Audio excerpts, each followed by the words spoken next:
ಎಲ್ಲರಿಗೂ ನಮಸ್ಕಾರ. ಗುರುದೀಕ್ಷಾ ಅಕಾಡೆಮಿಗೆ ತಮಗೆಲ್ಲರಿಗೂ ಸ್ವಾಗತ. ಈ ದಿನ ನಾವು ನೋಡ್ತಾ ಇರುವಂತಹ ಕರೆಂಟ್ ಅಫೇರ್ಸ್ ಬಂದು ಕರ್ನಾಟಕ ಸ್ಟೇಟ್ ಕರೆಂಟ್ ಅಫೇರ್ಸ್ ಬಗ್ಗೆ ನಾವು ಇವತ್ತು ಕಾನ್ಸಂಟ್ರೇಟ್ ಮಾಡ್ತಾ ಇದ್ವಿ. ಅಂದರೆ ವಿವಿಧ ಪೇಪರ್ಗಳಲ್ಲಿ ನ್ಯೂಸ್ ಪೇಪರ್ಗಳಲ್ಲಿ ಬಂದಿರುವಂತಹ ಕರ್ನಾಟಕಕ್ಕೆ ರಿಲೇಟ್ ಆಗಿರುವಂಥ ಒಂದು ಕರೆಂಟ್ ಅಫೇರ್ಸ್ ಏನಿದೆ ಅದರ ಕುರಿತಾಗಿ ನಾವು ಇವತ್ತು ನೋಡ್ತೀವಿ. ಈಗ ಈ ದಿನದ ಆರ್ಟಿಕಲ್ಗಳನ್ನು ನೋಡೋಣ. ಮೊದಲಿಗೆ ಯಾವ ಯಾವ ಆರ್ಟಿಕಲ್ಗಳನ್ನು ನಾವು ನೋಡ್ತಾ ಇದ್ದೀವಿ ಅಂತ ನೋಡಿ, ತದನಂತರ ನಾವು ಆರ್ಟಿಕಲ್ಗಳ ಬಗ್ಗೆ ಡೀಟೇಲ್ ಆಗಿ ನೋಡೋಣ. ಈ ದಿನ ನಾವು ನೋಡ್ತಾ ಇರುವಂತಹ ಆರ್ಟಿಕಲ್ಸ್ ಬಂದು charter of rights for people with HIV and art. ಅಂದರೆ HIV ಮತ್ತು ಆರ್ಟ್ ಡಿಸೀಸ್ ಇರುವಂತಹ ಅಥವಾ ಒಂದು ಡಿಸಾರ್ಡರ್ ಇರುವಂತಹ ಜನರಿಗೆ ಅವರಿಗೆ ಆದಂತಹ ಒಂದು ರೈಟ್ಸನ್ನು ಕೊಡಬೇಕು. ಸೊ ಅದಕ್ಕಾಗಿ ಒಂದು ಚಾರ್ಟರನ್ನು ನಾವು ಪ್ರಿಪೇರ್ ಮಾಡಬೇಕು ಅಂತ ಹೇಳಿಬಿಟ್ಟು ಈ ಒಂದು ಇನಿಷಿಯೇಟಿವ್ ಬಂದಿದೆ. ಸೊ ಇದರ ಬಗ್ಗೆ ನಾವು ನೋಡ್ತೀವಿ. ತದನಂತರ ಸ್ಟೆರಾಯ್ಡ್ನ ಬಳಕೆ ಹೆಚ್ಚಾದಂತೆ ಸೆಕೆಂಡರಿ ಗ್ಲೌಕೋಮಾ ಬರುವಂತಹ ಚಾನ್ಸಸ್ಗಳು ಹೆಚ್ಚಾಗುತ್ತೆ ಅಂತ ಒಂದು ರೀಸೆಂಟ್ ಅಧ್ಯಯನ ಹೇಳಿದೆ.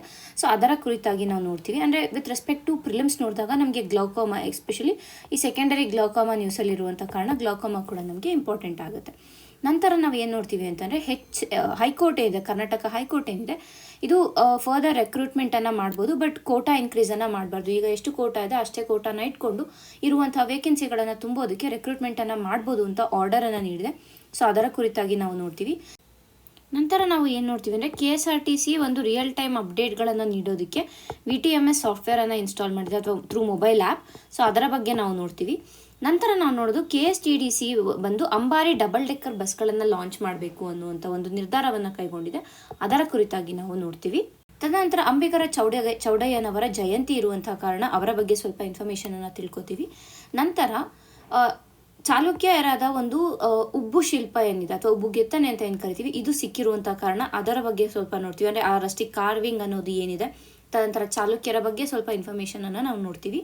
ನಂತರ ಲಕ್ಕುಂಡಿಯನ್ನು ಪ್ರೊಟೆಕ್ಟೆಡ್ ಮಾನ್ಯುಮೆಂಟ್ ಲಿಸ್ಟಿಗೆ ಆ್ಯಡ್ ಮಾಡಬೇಕು ಅನ್ನುವಂಥ ಒಂದು ನಿರ್ಧಾರವನ್ನು ಕೈಗೊಂಡಿರುವ ಹಿನ್ನೆಲೆಯಲ್ಲಿ ಈ ಒಂದು ಆರ್ಟಿಕಲನ್ನು ನೋಡ್ತೀವಿ. ಮೊದಲಿಗೆ ನಮಗೆ ಲಕ್ಕುಂಡಿ ಬಗ್ಗೆ ನಾವು ಈಗಾಗಲೇ ಎಷ್ಟೊಂದು ತಿಳ್ಕೊಂಡಿದ್ದೀವಿ. ಸೊ ಇವತ್ತು ನಾವು ಏನು ನೋಡ್ತೀವಿ ಅಂದರೆ ಪ್ರೊಟೆಕ್ಟೆಡ್ ಮಾನ್ಯುಮೆಂಟ್ ಲಿಸ್ಟ್ ಅಂದರೆ ಏನು, ಯಾರು ಡಿಕ್ಲೇರ್ ಮಾಡ್ತಾರೆ, ಅದರ ಕುರಿತಾಗಿ ನಾವು ಹೆಚ್ಚಿನದಾದ ಒಂದು ಮಾಹಿತಿಯನ್ನು ನೋಡೋಣ. ಮತ್ತು ಕೊನೆಯದಾಗಿ ನಾವು ಏನು ನೋಡ್ತೀವಿ ಅಂದರೆ ಫಸ್ಟ್ ಬ್ರೈಲ್ ಲೈಬ್ರರಿ ಇನ್ ಕಲಬುರ್ಗಿಯಲ್ಲಿ ಮೊದಲ ಒಂದು ಬ್ರೈಲ್ ಲೈಬ್ರರಿಯನ್ನು ಓಪನ್ ಮಾಡಿದ್ದಾರೆ. ಸೊ ಅದರ ಕುರಿತಾಗಿ ಇನ್ಫಾರ್ಮೇಷನನ್ನು ನಾವು ಇವತ್ತು ತಿಳ್ಕೊತೀವಿ. ಇದಿಷ್ಟು ನಾವು ಇವತ್ತು ನೋಡ್ತಾ ಇರುವಂತಹ ಆರ್ಟಿಕಲ್ಸ್ ಆಗಿದೆ. ಈಗ ಮೊದಲ ಆರ್ಟಿಕಲ್ಗೆ ಹೋಗೋಣ. Charter of rights for people living with HIV and art to be placed before state conclave. So ಈ ಒಂದು ಆರ್ಟಿಕಲ್ ಏನಿದೆ ಇದು HIV ಮತ್ತು ಆರ್ಟಿಂದ ಅದರ ಜೊತೆ ಬದುಕ್ತಾ ಇರುವಂಥ, ಅಂದರೆ ಅದರಿಂದ ಬಳಲ್ಕೊಂಡು ಬದುಕ್ತಾ ಇರುವಂಥ ವ್ಯಕ್ತಿಗಳಿಗೆ ಒಂದು ಗೌರವಯುತವಾದ ಜೀವನವನ್ನು ಕೊಡೋದಕ್ಕೆ ಮತ್ತು ಸಮಾನ ಹಕ್ಕುಗಳನ್ನು ಮತ್ತು ಯಾವುದೇ ರೀತಿಯಾದ ಭೇದ ಭಾವರಹಿತವಾದ ಒಂದು ಸಮಾಜವನ್ನು ಕಲ್ಪಿಸುವ ಉದ್ದೇಶದಿಂದ ಈ ಒಂದು ಹೆಜ್ಜೆಯನ್ನು ತಗೊಳ್ಳೋದಾಗಿದೆ ಅಂತ ನಾವು ಹೇಳ್ಬೋದಾಗುತ್ತೆ. ಯಾವುದು ಈ ಚಾರ್ಟರ್ ಆಫ್ ರೈಟ್ಸ್. ಸೊ ಈ ಚಾರ್ಟರ್ ಆಫ್ ರೈಟ್ಸ್ನ ಡ್ರಾಫ್ಟ್ ಮಾಡಿರೋದು ಯಾರು, ಇದನ್ನು ರೂಪಿಸಿರೋದು ಯಾರು ಅಂತಂದರೆ Karnataka network of positive people ಅನ್ನುವಂಥ ಒಂದು organisation. Karnataka network of positive people ಅನ್ನುವಂಥ ಒಂದು ಆರ್ಗನೈಸೇಷನ್ ಈ ಒಂದು ಚಾರ್ಟರನ್ನು ರೂಪಿಸಿದೆ ಅನ್ನುವಂಥದ್ದು. ಅಂದರೆ ಇದನ್ನ ಡ್ರಾಫ್ಟ್ ಮಾಡಿರೋದು ಯಾರು, Karnataka network of positive people. ಅಂದರೆ ಇದು ಸರ್ಕಾರ ಮಾಡಿರುವಂಥದ್ದಲ್ಲ. ಸೊ ಅದು ಒಂದು ನಿಮಗೆ ನೆನಪಿರಲಿ, ಇದು ಡ್ರಾಫ್ಟ್ ಮಾಡಿರೋದು ಇವರು. ತದನಂತರ ಏನಕ್ಕೆ ಅಂತಲೇ ಇದು ಆರೋಗ್ಯ ಸೇವೆಯಲ್ಲಿರ್ಬೋದು ಅಥವಾ ಶಿಕ್ಷಣದಲ್ಲಿರ್ಬೋದು, ಇಲ್ಲ ಉದ್ಯೋಗಗಳನ್ನು ನೀಡುವುದರಲ್ಲಿ, ಇಲ್ಲ ಆಶ್ರಯ ಗೃಹಗಳಲ್ಲಿ, ಈ ರೀತಿಯಾದ ಒಂದು ಜಾಗಗಳಲ್ಲಿ HIV ಪೀಡಿತರು ಎದುರಿಸಬೇಕಾಗಿರುವಂಥ ಒಂದು ಸ್ಟಿಗ್ಮಾ ಇರ್ಬೋದು ಅಥವಾ ಒಂದು ಡಿಸ್ಕ್ರಿಮಿನೇಷನ್ ಏನಿದೆ ಅಥವಾ ಡಿನಯಲ್ ಆಫ್ ಸರ್ವಿಸ್ ಇರ್ಬೋದು, ಇವುಗಳೆಲ್ಲದರ ವಿರುದ್ಧ ನಾವು ಝೀರೋ ಟಾಲರೆನ್ಸನ್ನು ಇದು ಮಾಡೋದು. ಅಂದರೆ ಯಾವುದೇ ರೀತಿಯಾದ ಒಂದು ಈ ರೀತಿಯಾದ ಒಂದು ಏನು ಬಿಹೇವಿಯರ್ಗಳಿವೆ, ಅಂದರೆ ಸ್ಟಿಗ್ಮಾ ಇರ್ಬೋದು, ಡಿಸ್ಕ್ರಿಮಿನೇಷನ್ ಇರ್ಬೋದು, ಇದನ್ನೆಲ್ಲ ನಾವು ಸಹಿಸೋದಿಲ್ಲ ಅಂತ ಹೇಳುವಂಥ ಒಂದು ಚಾರ್ಟರ್ ಆಗಿದೆ ಇದು ಅಂತ ಹೇಳ್ಬೋದಾಗುತ್ತೆ. ಸೊ ಈ ಒಂದು ಏನು ಚಾರ್ಟರ್ ಆಫ್ ರೈಟ್ಸ್ ಇದೆ, ಈ ಚಾರ್ಟರ್ ಆಫ್ ರೈಟ್ಸನ್ನು ಸದ್ಯಕ್ಕೆ ಸ್ಟೇಟಲ್ಲಿ ನಡೆಯುವಂಥ ಸ್ಟೇಟ್ HIV ಕಾನ್ಕ್ಲೇವ್ ಏನಿದೆ ಅದನ್ನು ಏನಂತ ಕರೀತಾರೆ ಅಂದರೆ ಜೀವೋತ್ಸವ ಅಂತ ಕರೀತಾರೆ. ಸೊ ಇದು ಸ್ಟೇಟ್ HIV ಕಾನ್ಕ್ಲೇವ್, ಕರ್ನಾಟಕ ಸರ್ಕಾರ ಆರ್ಗನೈಸ್ ಮಾಡುವಂಥ HIV ಕಾನ್ಕ್ಲೇವ್ ಆಗಿದೆ. ಇದು ಅಂದರೆ HIV ಪೀಡಿತರಿಗೆ ಇರುವಂಥ ಒಂದು ಕಾನ್ಕ್ಲೇವ್ ಆಗಿರುತ್ತೆ. ತದನಂತರ ಈ ಒಂದು ಚಾರ್ಟರ್ ಆಫ್ ರೈಟ್ಸನ್ನು ಇಲ್ಲಿ ಪ್ರೆಸೆಂಟ್ ಮಾಡಬೇಕು. ಅಂದರೆ ಈಗ ಸದ್ಯಕ್ಕೆ ಇದು ಡ್ರಾಫ್ಟ್ ಸ್ಟೇಜಲ್ಲಿದೆ, ಇಲ್ಲಿ ಪ್ರೆಸೆಂಟ್ ಮಾಡಬೇಕು ಅಂತ ಅಂದ್ಬಿಟ್ಟು ಈಗ ಡಿಸೈಡ್ ಆಗಿದೆ. ಸೊ ಹಾಗಾಗಿ ಇದು ನ್ಯೂಸಲ್ಲಿರುವಂಥದ್ದು, ಓಕೆನಾ. ಆ್ಯಂಡ್ ಈ ಒಂದು ಚಾರ್ಟರ್ ಆಫ್ ರೈಟ್ಸಲ್ಲಿ ಅಥವಾ ಈ ಒಂದು ಘೋಷಣಾ ಪತ್ರದಲ್ಲಿ ಏನಿದೆ ಅಂತ ನಾವು ನೋಡಿದ್ರೆ, ಮೊದಲಿಗೆ ಈ ಒಂದು HIV ಪೀಡಿತರು ಅಥವಾ ಆರ್ಟ್ ಪೀಡಿತರು ಏನಿರ್ತಾರೆ ಇವರಿಗೆ ಒಂದು ಗೌರವವಾದ ಮತ್ತು ಮಾನವೀಯತೆಯ ಜೊತೆಗೆ ಭೇದ ಭಾವರಹಿತವಾದ ಒಂದು ಸೇವೆಗಳನ್ನು ಕೊಡಬೇಕು. ಅಂದರೆ ಒಂದು ಕಡೆ ಡಿಗ್ನಿಟಿಯನ್ನು ಅವರಿಗೆ ಕೊಡಬೇಕು, ತದನಂತರ ಯಾವುದೇ ರೀತಿಯಾದ ಡಿಸ್ಕ್ರಿಮಿನೇಷನನ್ನು ಮಾಡ್ಬೋದು, ಮತ್ತು ಏನು ಡಿಸ್ಕ್ರಿಮಿನೇಷನ್ ಮಾಡ್ಬಾರ್ದು, ಮತ್ತು ಯಾವುದೇ ರೀತಿಯಾದ ಒಂದು ಸರ್ವಿಸನ್ನು ಡಿನೈ ಮಾಡಬಾರ್ದು. ಎಲ್ಲ ಸರ್ವಿಸ್ಗಳು ಏನಿದೆ ಅದನ್ನೆಲ್ಲನೂ ಅವರಿಗೆ ಕೊಡಬೇಕು ಅನ್ನುವಂಥದ್ದು ಒಂದು ಕಡೆ.